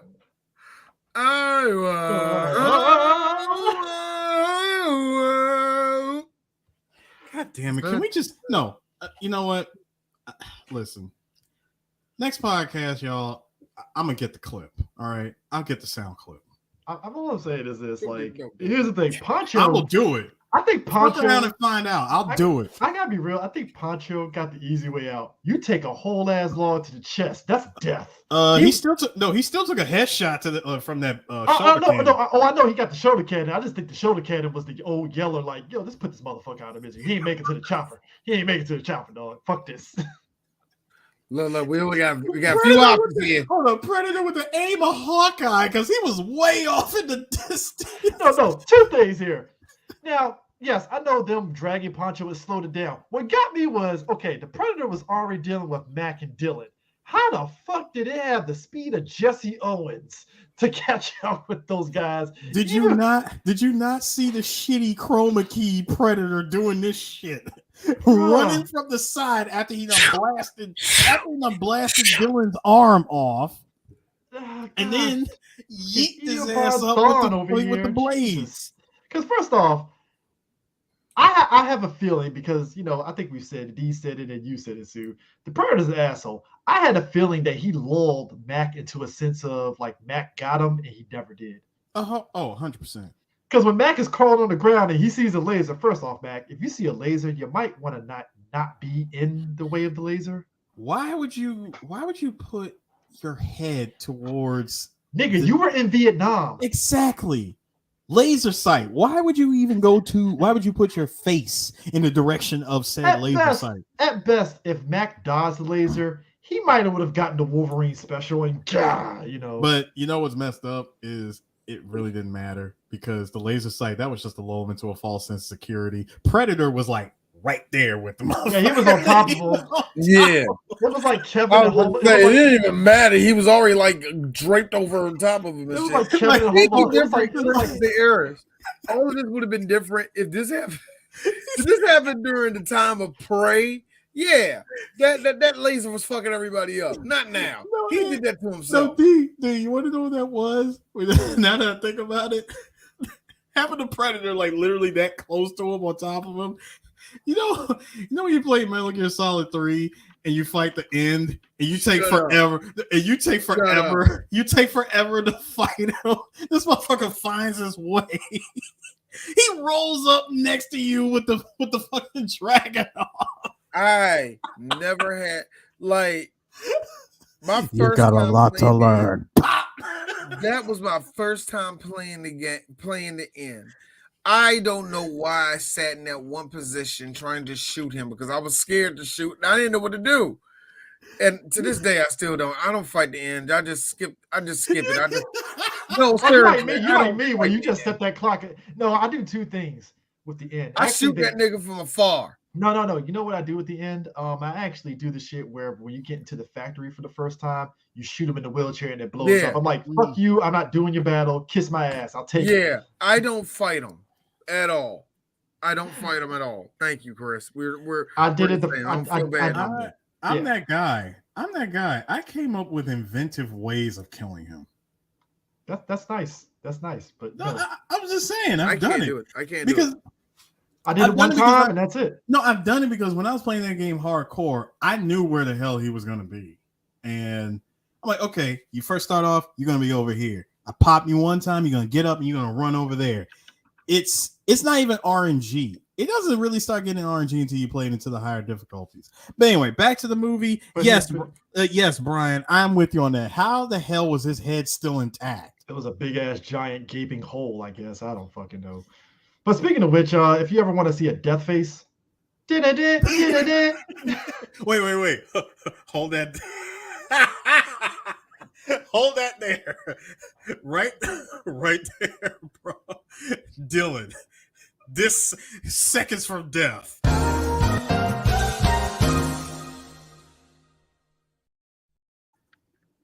My man. It was like, shit, you're dead, dog. Like, I would have rather it bit his hand. Ah! Here's what got me though, dog. Right? They're dragging Poncho and they go in there. I like how Billy automatically, as soon as he heard Dylan fucking scream, was like, okay, so I guess it's time for me to go on ahead and just get this death over with. Like, well, it seems that all the minorities have died. It better be the last one. Technically, he's not the last one. Poncho's still alive. I don't count that. That's just a mercy death. That's a mercy death. A white Mexican. White dude. Caucasian Spaniard. That's a white dude. My man, look. First of all, he took his rifle, yeeted. I'm with Dutch. Billy, let's go, man. Billy took out a fucking giant ass fucking. You might as well call that shit a fucking bigger than machete. That was a Rambo machete. The Rambo machete. I ain't gonna lie. Billy's death. As soon as you heard the this is what hit afterwards. Every time I close my eyes, wake up feeling so. That was a whole ass. That was a whole ass JoJo Golden Wind ending right there when Billy got killed. I did not approve of that last joke. I'm just gonna let you know. I knew he was gonna do it. I knew it.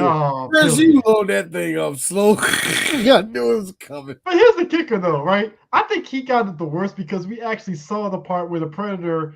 He kills Billy, drags his body onto the roof, and we see him pull fucking. Oh, you talking when he took his body up to that tree and yanked the skull. Yeah. Oh my god, that is horrible to see. Like, yo, he yanked out the spinal cord with the skull attached and cleaned it. Fatality. Oh no! How about the disrespect? He shows how disrespectful he is to the audience when he pulls out that bag and you see the skulls of everybody that he's murdered, and the one with the hole in it is Mac. Now, Now, the funniest shit ever, though, that had me rolling. Dutch.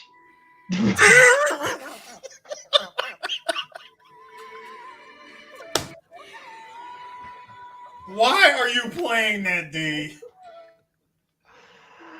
I gotta say this.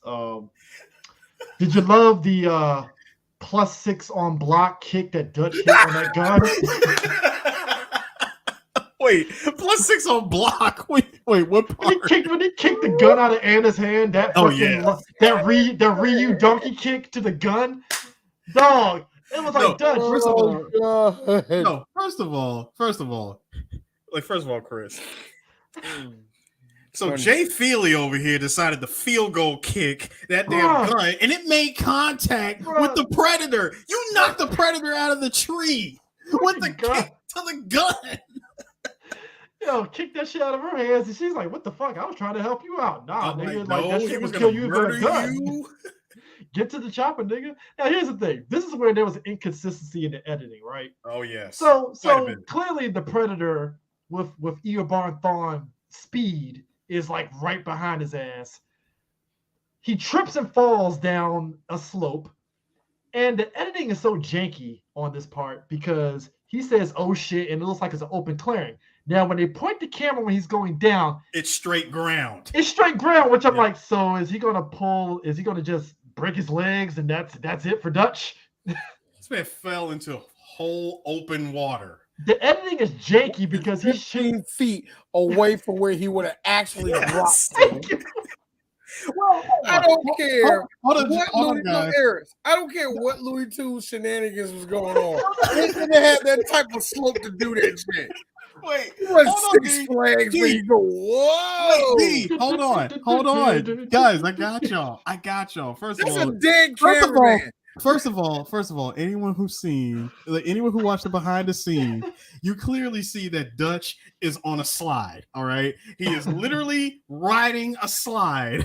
He's riding a cart. This is also Donkey Kong shit. Okay, he is riding a cart off a cliff. That same ramp that was in First Blood. He yeeted himself. Also, I have to imagine the Predator looked down and was like, "Well, let's have some fun, kids." Whee! First of all, he waited for him to find some ground. And followed him. He literally followed him. He followed Dutch the whole way, and I was like, "Wow." Can we also point out the music? I mean, the music sting from God. Oh God, I love Silvestri. Silvestri matched the splash of the Predator falling into the water with that music sting. Dude, that made that scene so much better because even Dutch was like, "The fuck." Now, let me ask you guys this. This is a good question that's been on my mind for years. So you're Dutch in this situation. You clearly find out that having all this mud on you kept you camouflaged. Now, are you talking about before he realized? No. I'm saying like after he came to the realization the Predator fucked off after killing the rat or whatever in the woods, right? He realized. So you're Dutch in that situation, right? You realize you're camouflaged. Do you A, take this time to say fuck it and go to the chopper camouflaged, or B, do you do what he did and go against the Predator off rip? Well, let's think about this. I'm gonna provide some theory because obviously Anna made it to the helicopter. She flew off. Clearly, she was gone. The Predator. Predator at this point is like, yo, my attention is on Dutch. But I'm saying Anna made it to the helicopter. Yeah, she been made it. Dude, it's like it's like Chopper's right here, Anna's right here with Dutch. Dutch decides to handle the Predator, or at least keep the Predator at bay. Mm-hmm. She made it to the chopper like that. But in Dutch's case, to answer your question again, I'm gonna provide some theory. Should he have kept that the mud on as a camouflage to go and just head for the chopper and not deal with the Predator? Mm-hmm. Now, in some instances, yes. But then at the same time, let's think about that movie, The Thing. Uh-huh. What if the Predator followed him? Predator gets to civilization and starts running amok murking everybody. But then again, we know he wouldn't do that because he's not a. Well, hold on. He went to L.A.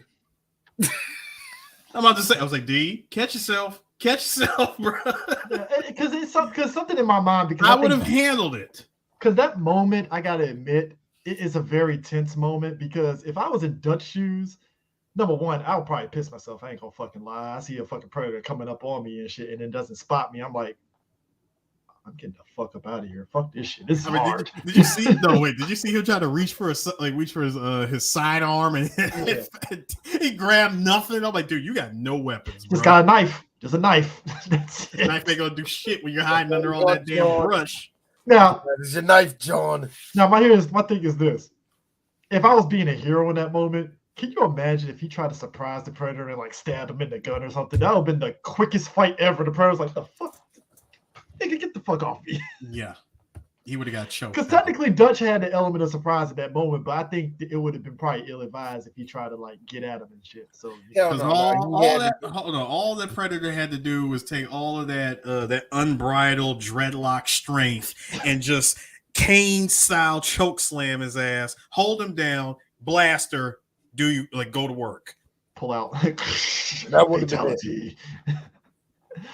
Oh man! So we get the plus that was the first time Dutch actually seen the predator up close. Yeah, and even with his mask on, it's creepy because there's already enough. He was cloaked and he just sees footsteps, and it's like, what the fuck, you know? So it's kind of crazy too because we get the montage of Dutch preparing for the predator. Like he's taking some of the grenades from his for that he was using for his gun, and he shapes it into like grenade tipped arrows. He's laying down traps. He sets him up. He sets himself up into a little trap pit so the predator can get some, get kind of guillotined and all the rest of that. Mm-hmm. Yeah, and it's crazy too because all of a sudden you see Dutch yelling, "Ah!" And it's like, okay, and the predator clearly is like, okay, so what's going on over here? Yeah, this scene, I like to call probably the manliest moment in the movie. Oh, because the war cry, it's Dutch screaming out to the predator, "I am calling you out." Mm-hmm. I don't know. That's what I'm saying. No, this is him screaming is predator for 1v1 me, bro. Just imagine the predator. Just imagine the predator. He was chilling. He was over there eating ribs. Oh, I know that sound. That's a war cry. No, it's the big boy. Oh, I know they ain't who I think it is. Oh, I really think the predator was like, took him long enough. I know, right? Like this. No, you gotta think about it. He got like you what's good? You over there eating ribs and shit. Think about it. You like this. It's so fucked up, man. Think about it. I gotta be honest with you. When I was out here for these last 2 weeks, he's talking to the bones of Billy. Man, when I was out here for the last 2 weeks, I was thinking to myself, who's going to be the prime people out here to fuck with? When y'all show up, I will give you some, but these is yours. So this is the shit that really get me though, man. So tell me something. How does Caucasian taste like? Hey. Because y'all rare. What are you again? Wait. Oh yeah, you can't talk. Hey D, hold on. That shit. Hey D, why does he presses a button, pulls out alien hot sauce? No. Why does he press a button? The thing on the side. It's squared up. You mean to tell me? Hold on, that shoulder cannon actually has a hot sauce dispenser. Okay, Chris will know this. Chris, Green Lantern had said the footprint or the blueprint of intelligent life is how practical things are to work it. Yeah. And if you go into like an alien ship, you think, oh man, where are these buttons? It's probably as simple as do and everything cuts on. You know what I mean? Mm-hmm. So in the case of the Predator, you fucking right, he got a motherfucker sauce dispenser on that thing. And I still gotta give it up Look, shout out, y'all. He look at it. Capital City Mumbo Sauce. Let's go, baby. I Let's go. still gotta give him. I still gotta give points to the designer, that made his damn first aid kit. It's like a legit mechanical piece of kit. I want that. I like. Here's the thing, Eris.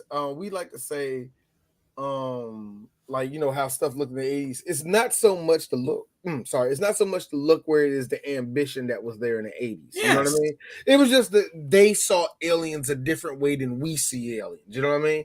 So when they come in with these creative things, they came in with these really creative things because there was no real set look on how an alien race looked like. The way we will make an alien race look like will look very similar to what they thought it would look like. You know what I mean? You know how that goes. But anyway, the point is though, I agree with you, man. That design is disgusting. I love it. Yeah. I think that wet. I can keep looking at it.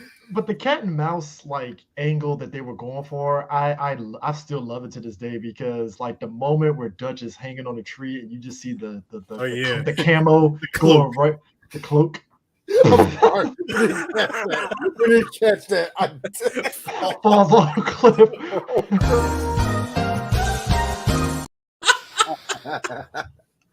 No, that would have been the JoJo one to play. Don't do it. Too late. No, I'm not. I'm not. Mm-mm. No, but like, dog, that means that they're going to get fucked up really bad. The JoJo mean they're dead. It's like credits. Just see the after post credits. Anna is looking over in the helicopter and she just sees a camo shit down the jungle. Like, ain't my problem anymore. It's like I'm taking my ass back to my hut. I am chilling. Yes. Looks like all of them are dead, sir. Stop it, D. We're not doing One this. called Dutch. Look. No, but what I like we it have because Dutch. I'm sorry, Alan. To think of it. Because it's so tense because he goes down there, the Predator's looking around like, I see a fire. Where's the person? What's going on here? And Dutch, because I would be Dutch too. All right, time to go on ahead and start flexing some shit. Because Dutch actually made himself a makeshift bow and arrow because, of course, he did. Which was pretty dope. Which always gets me because I keep on forgetting that commandos can do that shit.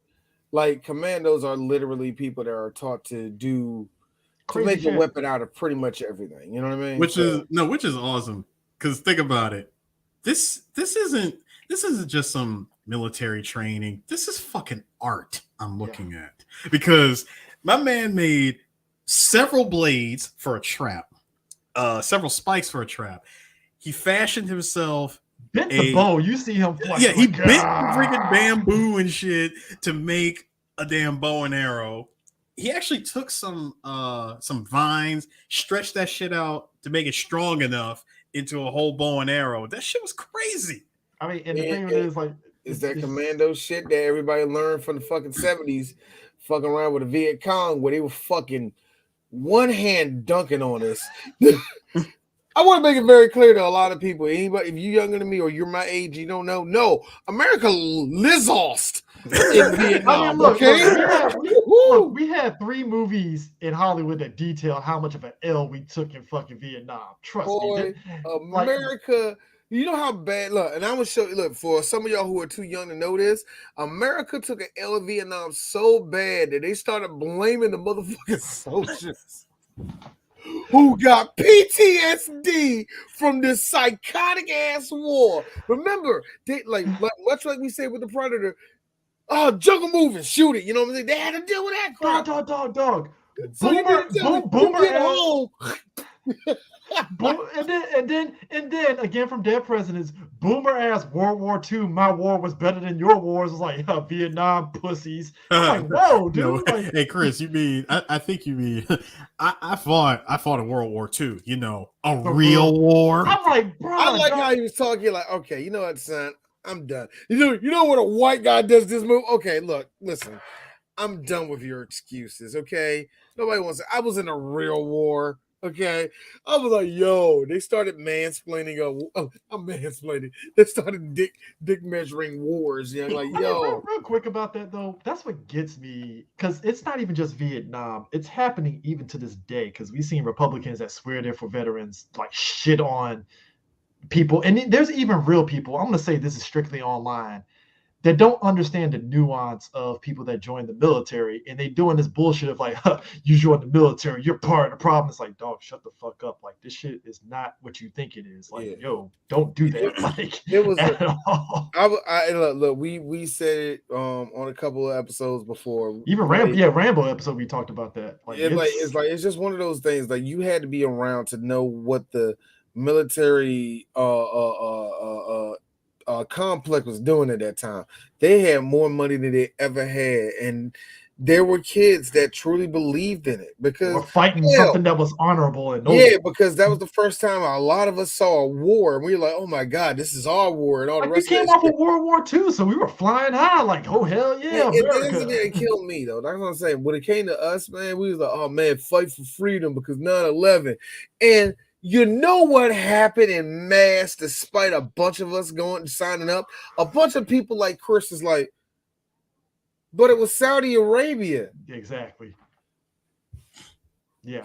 I mean, look, Rambo said it best. Anyway. I worked in a place where I worked on $10 million tanks, and I come home and I get called a baby killer. We had a code of honor. Now, it's kind of like, you didn't ask me, I didn't ask you. Yeah, exactly. Like, just now it's so funny that I had to really look at that. Okay, the one thing that there are a bit like bullshit stories about how Vietnam vets got home and people took a shit and they, no, it was like white people shit, micro shit, like, wow, Dave, it's been 5 months, so that you would have had a job by now, Army man. like shit like that, what I mean? Black people, still black a baby, people. but you can't drive a car. Hey, Chris. Pathetic. Hey, CJ. Mm-hmm.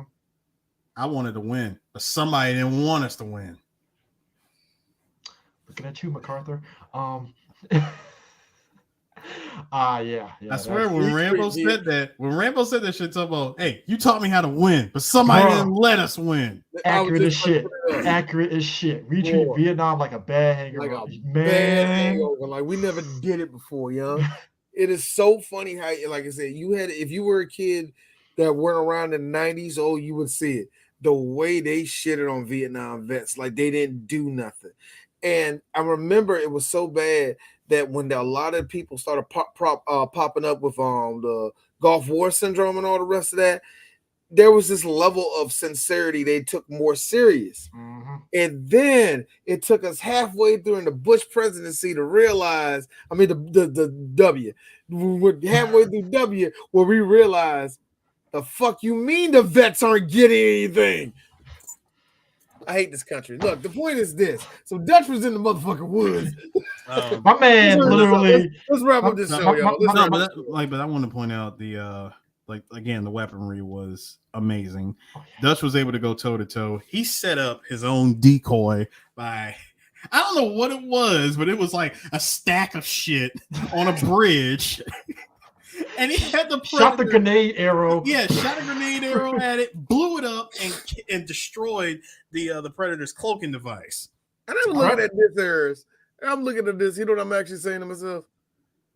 The Americans really wanted to kill the Ruskies. They trained this nigga to take a piece of wood and yeet. And here's the thing, Dutch also was doing this thing after he goes down there and he's hunting them. He grabs his stick with man got spears and shit. Yeah, the grenade tip spears. He sees where the Predator's at, throws a rock down. The Predator's like, the fuck is that noise? And that's what it does, like, gotcha, bitch. Bam! I'm like, oh shit. All right, Dutch, you got him. You got him. I like how you think until Dutch goes around that corner, sees that trail of blood, and I'm like, wait, there's no body. Where the hell is he? He followed him into a ditch thinking that he was going to catch him bleeding out or something. The blood trail stops. Come to find out, he's behind me. All right, let me light another grenade, toss it, run. Because doesn't it at that point the Predator can kind of sort of see him because the mud is starting to like wipe off of him? Yeah. Well, it saw something. Yeah. It didn't know it was him just yet. Because like you said, it was Clay and Arnold is freezing. Yeah, with that mud, and I know it's not coming off. It wasn't coming off completely just yet, but he was. But the Predator did see something. And So it just couldn't make it out what it was because there was no body heat. And you saying that he was freezing underneath that clay makes it all the funnier when you see Arnold and he's making these bug eyes. To me, that means he wasn't scared. That means it's cold as fuck out here. Cut the film. Cut it. Is that a good shot? All right. So when he goes for one more, Towel! he goes for one more leap after the Predator is firing away. Yeah, because it doesn't. Yeah, you're right. It doesn't know what it is because he just sees something that hits like a bush, and he shoots it, and that's when Arnold hits the water. And which, by the way, did y'all like that obvious cut of the Predator turning to fire a shoulder cannon? You see the cut of the Predator turning, and then the shoulder cannon fire. I was like, wow. 80s. I was like, wow, that was a clear hard cut too. Wow, 80s. That was a piece of shit. I was like, who edited that? There, like, I remember, I forgot what movie we was watching, and I remember Eris was giving Eris is one of those people that really has an appreciation, and I'm not talking about one of those weird niggas that live in the 80s, but he has this appreciation for the way we created shit in the 80s. Yeah. Of course, it's nostalgic for him and all that. I have seen Eris give the greatest of blowjobs, and then the very next scene do some editing like that. Here's Eris. It was 85, D. What you want me to do? Like, I got nothing. It is so funny how Eris will get. Look, we're going to do Back to the Future, I think, either later this month or next month. I know there's a shot. We're all going to go, yeah. Hey, yo, Rob, that was good. Like, that was the best take you could do. That was the best one. that was it, huh? Yeah, I'm just asking, was that the best one? Here's the thing. Arnold hits the water, and he's crawling out. All you hear is chink. Bro, the fact that thing can retract into different angles. I was like, dude, the more I saw the Predator, the more I'm in love with his weaponry. Like, gotta admit, I didn't know he could do that. Gotta admit, Arnold, if I'm Arnold in that position, I shit myself immediately. Oh, I think he already did that. Twice. That was a brick. I think he already did that twice already. That was a whole brick. The Predator in as what the Predator does decides, all right, we can fight man to man. Takes off the mask, and he took off everything. I love me and my wife. The mask, the helmet. We love I love how Kevin didn't have to give me the bad bitch hands, but he did when he took off his thing. He's like, yes, he didn't have to. Kevin didn't have to, but it was like, okay, bitch. So this is who I really is. He didn't have to do that. That was some elegant ass hands. You know? And I think it was just to establish like how good the Predator's hands looked and all that at the time. Exactly. And thank you, Eris. You really want to show, because Kevin's a tall dude anyway, you really want to show the scale of his hands and all the rest of it. And what really does it is because of the suit they give the Predator, it looks so scaly and so alien-like. You want to show how it looks all stretchy and all that. So of course you get a nigga with big ass hands that look like you can wrap a basketball. You know, you get one of those battles like that. You know, so I like it was actually a great shot. When you see a face like this, it's like fuck. Boy, I see that. Oh my God. I'm sorry. I'm just that's Arnold. Nightmare fuel. Oh, I'm just like Arnold. That's the only thing that can come up. You are what? Ugly motherfucker. My man sat there and did what I would have did. He tried to get Mr. Wood to save the day, and that Predator was just Plank is his name. Plank. He tried to get Plank, and when Plank didn't work, Arnold had the best reaction. Come on. No. Best reaction, D. Bad idea.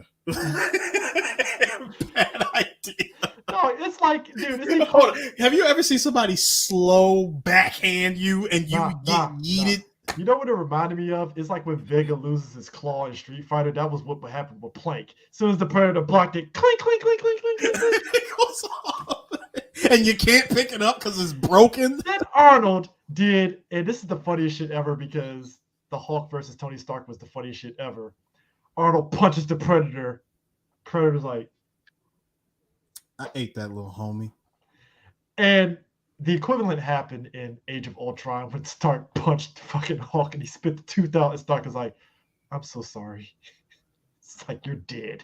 You're fucking dead. Here's the thing, though. I like again. The Predator has been literally playing with a game shark the whole game, and have the effing nerve to go. Now I'm mad. Shut up. Can I hold on? You know the best part after all that pummeling that he gives the Arnold, he mush faces him off the log. Thank you. You saw that? Look, y'all saw that clip of that dude on Twitter. Yo.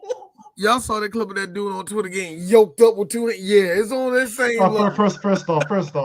First off, I'm sorry, black folks. You can't be wearing the Akatsuki socks and getting yoked up like that. It's just not a good. It's not a good look, man. It's not a Superman shirt on. Hey, D. He had a Superman shirt on. And look. In the word, and I know a lot of y'all are mad and upset at Dane Cook. All I'm going to say is, she was 18, Dane. Anyway, but that being said, I'm gonna say what Dane Cook said. Huh, I guess not. Wait, Chris, the fact that you said that he was wearing a Akatsuki. He had a wait. So I guess there was a lot more meaning to this than the fact that the Akatsuki literally had a chokehold on the black community. I think you understand. There are layers to what the fuck happened to this young man. Look. Arnold, can I point out that Arnold? It's not just the Akatsuki stocks that got a chokehold on black people. Can I just pull out? Arnold pulled a move that I would have pulled. Fuck it, run. That doesn't even work. It's not effective because the Predator is like. Actually, no. When he what I tried to see, like from the bad editing here, like all these horrible cuts. He was grabbing additional pieces of wood and trying to like go behind a bush one way, come around the other way, and swing at him. The shit's not working. Wow. I mean, the Predator is Geese Howard countering everything and just beating the shit out of him. This nigga has the same thought process of Joseph Joestar and it's the same thing in battle tactics, run and shoot type of thing. Like I'm gonna keep running, and eventually, if I throw something, it's gonna hit him in the head. Here's my thing. Here's my move. It would have been the equivalent of trying to get on the other side of the car and playing. All right. That's what I would have did. It's tiring out. You're not going to tire out the Predator. Can you tire out the Predator with the carpenter? Like, all right. Tire out Lady of Rage. I forgot her name of that. Baby D. Baby D. God, I forgot we're going to do next Friday. I would have did that shit with a tree. I would have been like, all right, I'm on the other side of the tree. Is he walking? He would probably slow walked his ass around like, fuck. All right. Maybe I could. You're not going to juke your way out of that. No, yeah, there's really not that much. Yes. Don't you run from me. So here's where I have a theory. I don't think Dutch was expecting this. So Dutch goes into his guillotine thing, and he's like, "Come on, come and get me." Go this is after. You want to fight me. Now, bear in mind, I'm wondering how does Dutch even have a functioning jaw after receiving that amount of hands? The screaming as he's getting hit. I'm like, yo, my man is spitting out blood and everything. Dude, it was the Debo blood from Friday where the blood is like. Yeah, we talked about that when we did pray. When she put the blood on her, like, yeah, that's right, girl.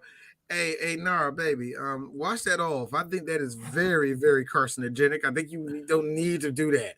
I think it's actually going to burn your skin, baby. So wait, leave marks. Hold on, he just asked. So is Dutch radioactive? First of, is he radioactive? Well, he doesn't really have any. He doesn't have the Predator blood on him. I don't know. After that Predator blew himself up with that little bomb, I'm pretty sure some of that. We'll get to that, D. But here's my thing. If it was me, I would have been dead after the first 3-hit combo that he put on my ass. I just like how the Predator, for the first time in the movie, you got to see his emotion. He was like, he's playing with his food. Hold up. I like how he looked around. I see what you were trying to do. Now, Arnold did what I did when he's scared. Harris. I saw this on Rygal 7. I ain't doing this. I saw it on Rygal 7. Thank you. You know what? Hold up. I saw this on Rygal 7. Things only looking grim for you. Also, I think what made that scene scary for me. Look, Eris, and the boom been out for the last 3 days.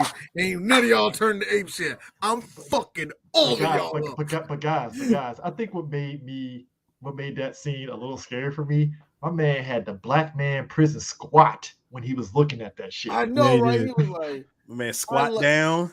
Like he squat down, looked at him. Now hold on. Bear in mind, he's got the blades already ready to go. He's going over. He's like, he was about to go under it, and he's like, "Wait a minute, what the fuck is this pointy shit?"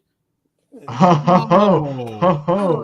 looking around. He's looking around the whole upper. Like, oh, this. You were gonna stab me. Hold up, my nigga. You've been busy. Right. This is cute. This is real cute. you know what? I was like just this. talking to my nigga. 1 minute. Here. You see, I was just talking to my nigga the other day, and I was saying, humans, y'all surprise me. It's different shit with you. You know what I mean? Some of y'all are really smart, but usually the really smart ones are the first one to go. It be the ones that be that line of stupid and willing. Y'all dudes are the ones I like the most. Cause it be this shit. It really be this shit. No, stay still because it's gonna be better if I just do it like that. My man said, like the predator just looked at him like, "Oh, kill you? Yeah, 1 minute." Go around the tree. See, look. See, Eric, see, Caucasian man. What you ain't gonna do? No, why you running? See, what you. He ain't got nowhere to run. But what got me see, Dutch was really about to sit there and he really was about to bite it. He was really there, Eris, right there. Whoa. It's wiki time. Here's what I think. Dutch was already remiss of like, well, I guess this is where it ends. What got me was the slow walk of the predator, like, yeah, I'm gonna get you. Just the slow Predator's walk. about to enjoy this because he's about to enjoy to kill some Arnold today. Because he was looking, he like when he loomed over him, he really was about to tell him, "You fought with honor. I respect you." Bend over. Arnold all of a sudden looks down. Wait, hold up. Log. Foot. Kick and combat roll to the right to avoid the collateral damage from the log falling onto the predator. And you see the predator look up. Ah, shit. Actually, no, wait. He didn't even. He didn't combat roll. He literally just kicked it and watched the damage. No, but he rolled over a little bit to his right a little bit. I don't know what. Yeah, I know what you did. I know what you meant. All I heard when he did that, but do. Log rolls downstairs, roll over your breath, roll over your neighbor's dog. Here's my thing. First attack, the fist of your back is log. Yo. My man, hold on. Like, D, can we please establish? Can we establish? D, hold on. Can we please establish and understand that he was saved by Gaia? He was saved by the Doom Tree. I'm just saying. Here's my thing. I have watched you, Dutch. You have been one of my greatest sons. Here's my thing. Take my log. Dutch had Brother Rock dead to rights to this. He lifted up Brother Rock. If it was me and I have a rock and I see that, oh, you're done. Because remember, the law was already like pressed against him. Like, dude, he's not going anywhere. He's not going anywhere. Look in the corner. Y'all see Martin with the rock in his hand. That's would have been the situation. The log is on him. He's not going anywhere. Dutch, like, you gotta be shitting me. How the hell is he still functioning? He grabbed that shit, was like, it's like, yo, I'm about to crush this nigga's skull and I'm about to call it a day. Hey, wait up. You want to hear this mixtape my nigga made real quick? Yo, Predator. Hold on, Predator about to spit that hot 16. About to beatbox on these motherfuckers. Hold on. Want to hear this shit? You know,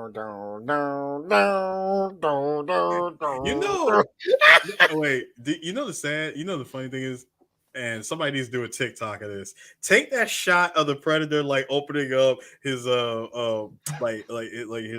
his device, right? And right there, as soon as you see the slide, when he slides that button over, just throw any song. him pressing buttons. You can do Roddy Ricch the box slide. I got a better one, guys. What we didn't realize is that throughout the whole film, he was filming this live on Twitch to his subscribers the whole time. Hey y'all, so y'all know what the deal is. I'm in Guatemala, Hey. I have to say this. Look, like and subscribe. I like to, this is how it's going to end. I like to thank. Hey, what's up, Trinity? Thank you for the 45. But check subs. this out. Thank you for the re-up on the sub. 6 months. And we did what we could. I like to thank everybody, especially when we pushed those shirts and we actually made it. It was very good. We helped those in need. And I really liked it. Hi, Diane. Thank you for the $100. It looks like I'm about to die right now. So this is what I want to do. As an honorary thing, as y'all know, this little thing. Yeah, y'all like it. Yeah. So y'all ready? Here we go. And thank you, James, for the $15.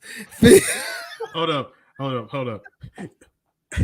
This the coup de grace right here before he blows himself up. All right, y'all. Use the coupon code ugly motherfucker for 20% off. Spotify. Hold on. 20% off all Utah merch. Hey, look, as he's talking, you hear this do, and you see Jane like Mitzi 5812 just subscribe. Who thought of this? Danny Boy 1997. Chris? Shut up! I hate you for this. Shut up! I hate you. All of a sudden, Arnold's like, "Who's he talking to?" Arnold asking, and of course, Arnold asking the best question: "What the hell are you?" I like how the Predator trolling decides to detonate and do the Billy laugh. And that was some creepy shit. And Arnold's looking at the countdown, and then all of a sudden, after it gets to like 5 seconds, he's like, "Ah, shit, detonator." Hearing a sequence of beeps like that should automatically indicate, yo, get the fuck away. Run. I guarantee you Arnold was already in his thing. He's like, wait a minute, is that a beep? No. Oh. Arnold. Apparently the detonation was the equivalent, not like a nuke, but it was definitely a widespread bomb. Like it fucked up that whole area. Like it messed it up. And the kicker was like, Anna is already in the helicopter on the chopper, and they seen the ship from a distance like, Jesus. Like a Scud explosion. Mm-hmm. And Arnold sitting there in the stoic hero pose, all smoked out and shit. Just. By the way, you know that from I was gonna say, the pilot in that chopper that was already on fire, that already looked like a damn fire hazard. You know that chopper that was Kevin. Yeah, it was. Yeah, yes, it was. I heard. Yeah, that was one of the facts I saw. Motherfucker got on that helicopter. Now I want him to I gotta let this be known to everybody, for all y'all that stuck around and listened to this podcast. If you want to know what happened to Alan Dutch Schaefer after this movie, I highly recommend you listen to the Dutch tapes from the Predator game. Mm-hmm. Like, it's Arnold Schwarzenegger in character. This is probably the only time we'll ever get Arnold back to do anything Predator related. It's him reading line for line everything that has taken place for Dutch over the course of all those years. That's cool. I think what's crazy about this is that, not enough credit goes out to Stan Winston, because I feel he was really in his bag in the 80s. I champion Stan Winston a lot. That man was in his bag in the Friday the 13th movies, The Thing, Starman. I love Starman. And it was James Cameron that helped him develop this version of the Predator too. Mm-hmm. If I'm mistaken, they was both on a plane. I think it was like they was on a plane. The idea came from, they were on a plane, and I think, what was it, like, they were just talking, and I remember one of them said, it'd be interesting to see something with mandibles. And he goes, "Oh, really? That sounds cool." And he's over here sketching it and shit.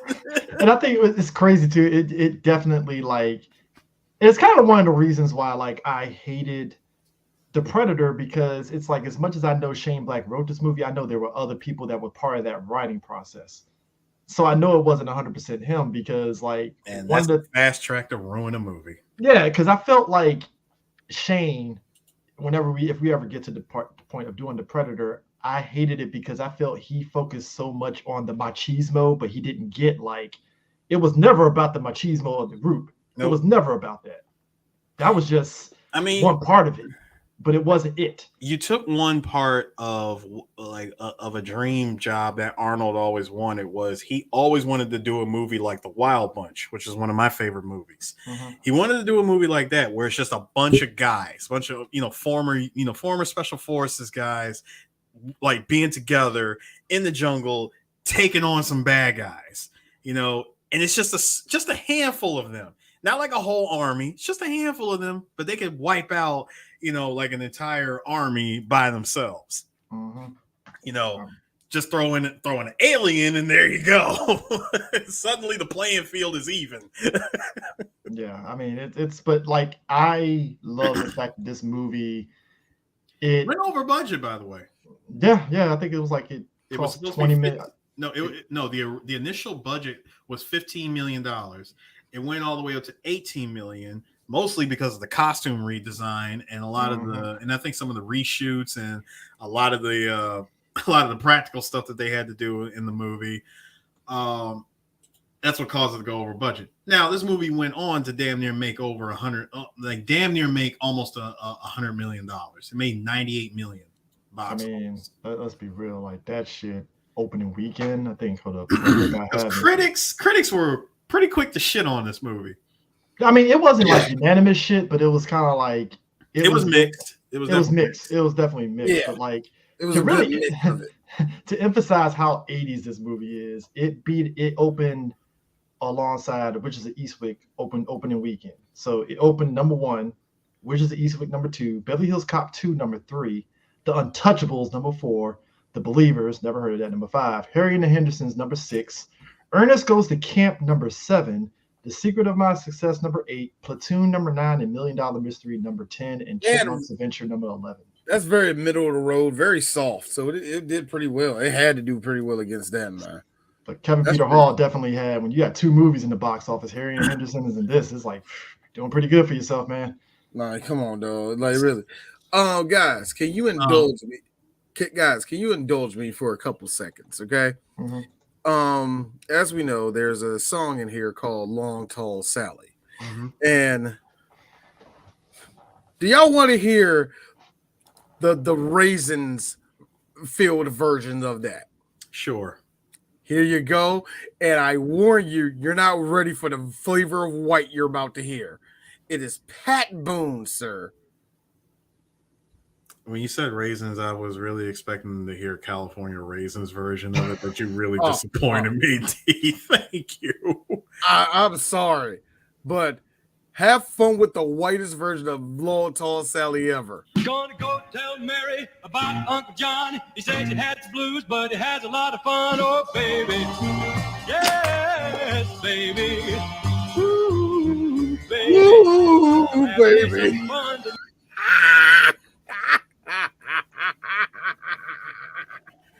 Hold on, Eris. Now, your boy loves you. Do you want to hear the slightly better version of that? Do you want to? Do I want to? Do I dare? All right, let's hear the version of it.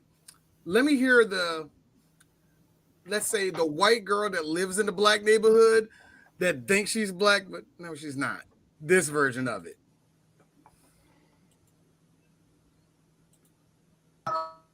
John, you claim you got to everybody having a lot of fun. Cut this off. Cut it off.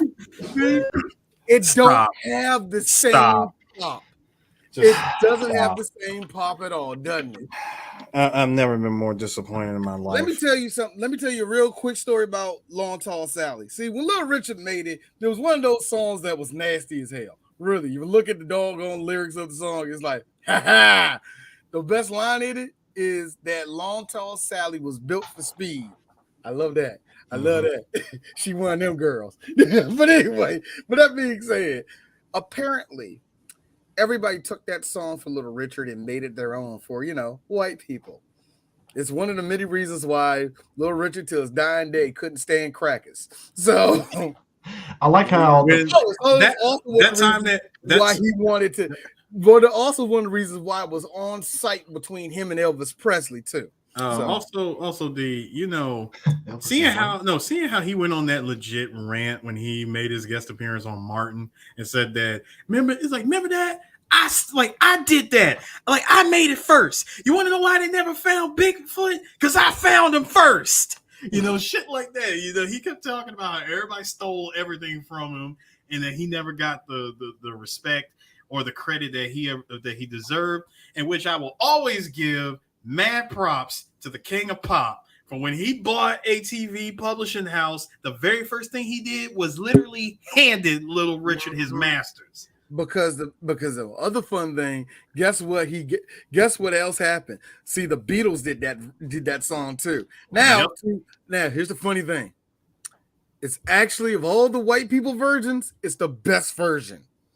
Of all the white people versions, the best version. And I know for a fact that Little Richard was like, I ain't getting none of that. That had to burn him. See, but you do know that's what makes that whole MJ acquiring ATV Publishing House even better, because he specifically bought the Beatles catalog. It was on the same level when you heard Dr. Dre doing that for George Clinton. Yeah. It's on that same level of like, I'm here because of you. You know what I mean? Like, you damn right I want to help you get all of your royalties. You know what I mean? So yeah. But I had to throw that out there because it's so funny when I looked up the song. Pat Boone. Why is Pat Boone? Anyway, Pat Boone's the reason why we still got Republicans in this country. Anyway, that is so rough. I mean, after hearing this song done by the original writer and singer, to hear anybody else do it is a crime. And it's a crime. When I hear Pat Boone's version of it, I know what somebody said. Good, doesn't sound like that colored music. That's what he said. When he did it, woo, baby. Oh my God. Right there, where was it? Woo! Come on, where's the soul at? I don't think I've ever heard anything. I don't think I've ever heard anything more porcelain in my life. So, but yeah, Predator definitely left a lasting legacy. Like, it's one of those movies that it's still, as we said in the Prey movie, it's one of those things where the concept just just worked, and it culminated in just everything, especially like for the 80s. Like I said, Stan Winston and just everything that we know of 80s movies and stuff. I mean, hell, I think I said this before, like Predator and RoboCop were like my first two R-rated movies that I watched as a kid. And yeah, that's that. So it definitely. I get you, because for me, Predator was a rated R movie that my dad let me watch. Put it that way. I think you can get away. I think it's weird. I think a lot of us. With violence. For a lot of us. Yeah, because I think we were already watching violent stuff in some way, whether it's through G.I. Joe cartoon violence. So it's like, oh, it's just Predator, cool. And that's on some real shit. If you're a kid from the early 80s, a part of you is already kind of wired for violence that way. I hate saying it like that, but you would have the slasher flicks and a lot of that stuff. Slasher flicks. In fact, like again, but despite what we thought, we were growing up during the time of war, so everybody's mind was shoot, especially in America. So now A24 just does R-rated movie like it's candy, and it's like, oh, all right, cool. Like it ain't nothing. This is cool. This is still like hands down my favorite Predator movie of all time. Second, God, fighting for the number 2 spot is honestly Prey and Predator 2, but this will forever be like, my favorite Predator movie. After what happened with Prey, for me, it's Predator 1, 2, 3. I mean, Predator 1, 2, Predators, and Prey, and the answer would be, if I could rank them, yes. Prey kind of did this thing to me where it's like, I think I just like the Predator. Yeah, I think I like the Predator. And like we said this offline, and we're saying it now. It fared way better than the Alien franchise. Fared way better. So yeah, I think after watching Prey and how thoroughly satisfied I was with that movie, I was like, oh fuck, I think I just like the Predator. So that's how I feel right now. I always held faith in this franchise that it would survive or at least do way better than the Alien franchise. Because remember when I told you guys back when we first did these movies, I said that, you know, a lot of my friends growing up was into Alien. Everybody was into Alien. Everybody always talked about Alien. I never watched a single Alien movie until I was older. I was always a Predator kid. Mm. Which is so funny saying that as a kid, you know, like I'm a Predator kid. No, really think about that. You're a kid. I said the same you thing. Said I'm a Predator kid. But I said the same thing in reverse when I said I Aliens was my shit. And now that after we did franchise month and we just talked about 2 of these movies, shit, I'm sorry, Predator just scorches it. I mean, can we all the way satisfying? See, I feel like Aliens resurgence is in his games. Yeah, that's really all it is. And like Colonial Marines, Alien Isolation. We could talk about how they come. The one thing we did say is, at the very least, the Xenomorphs is going to be here for a while. Yeah. They're going to be in pop culture for a while. We just need a proper Alien movie. Yeah. But yeah, that is it for Predator. What we got next on the? I got to be honest with you. So Dragon Ball is not going to be next. That's just not happening. That's probably going to be more at the end of the month, maybe the beginning of next month. So we're kind of open. It could be Wing Commander. Could be next Friday. It could be 2 could play that game. Or it could be Back to the Future. I don't know what it could be. Can I be real? Fuck it. Wing Commander. Get it out the way. You want to do Wing Commander? You want to get it out the way? Eris, look at me. I'm sorry. We got to get this shit out the way. You're going to die laughing when you see Freddie Prinze. I mean, we did talk to Matthew Lillard at San Diego, and Eris is editing the videos for that. So might as well. Hey, Eris, you're going to see a Freddie Prinze Jr. vehicle crash right into a wall. Alongside his buddy Matthew Lillard, who is trying his best to elevate the material. Hey, your girl from Deep Blue Sea, Saffron Barrows. There was no point of her being in this movie either. What? But isn't our boy Chucky Cario in it? I was just about to say Chucky Cario's in the movie though. He's great. He's great. I'm always down. I am always down for a film with Cario. As long as Cario's in the movie. Jurgen Prochnow's in the movie. So that's 2 decent, solid actors who have no weight on this fucking movie. Which, funny enough, back in the day, people were looking around like, fuck Freddie Prinze. Where's Mark Hamill? This is Wing Commander, right? They screwed the pooch so hard with this. You had Mark Hamill, you had Biff Tannen, you had Billy D. Williams, you had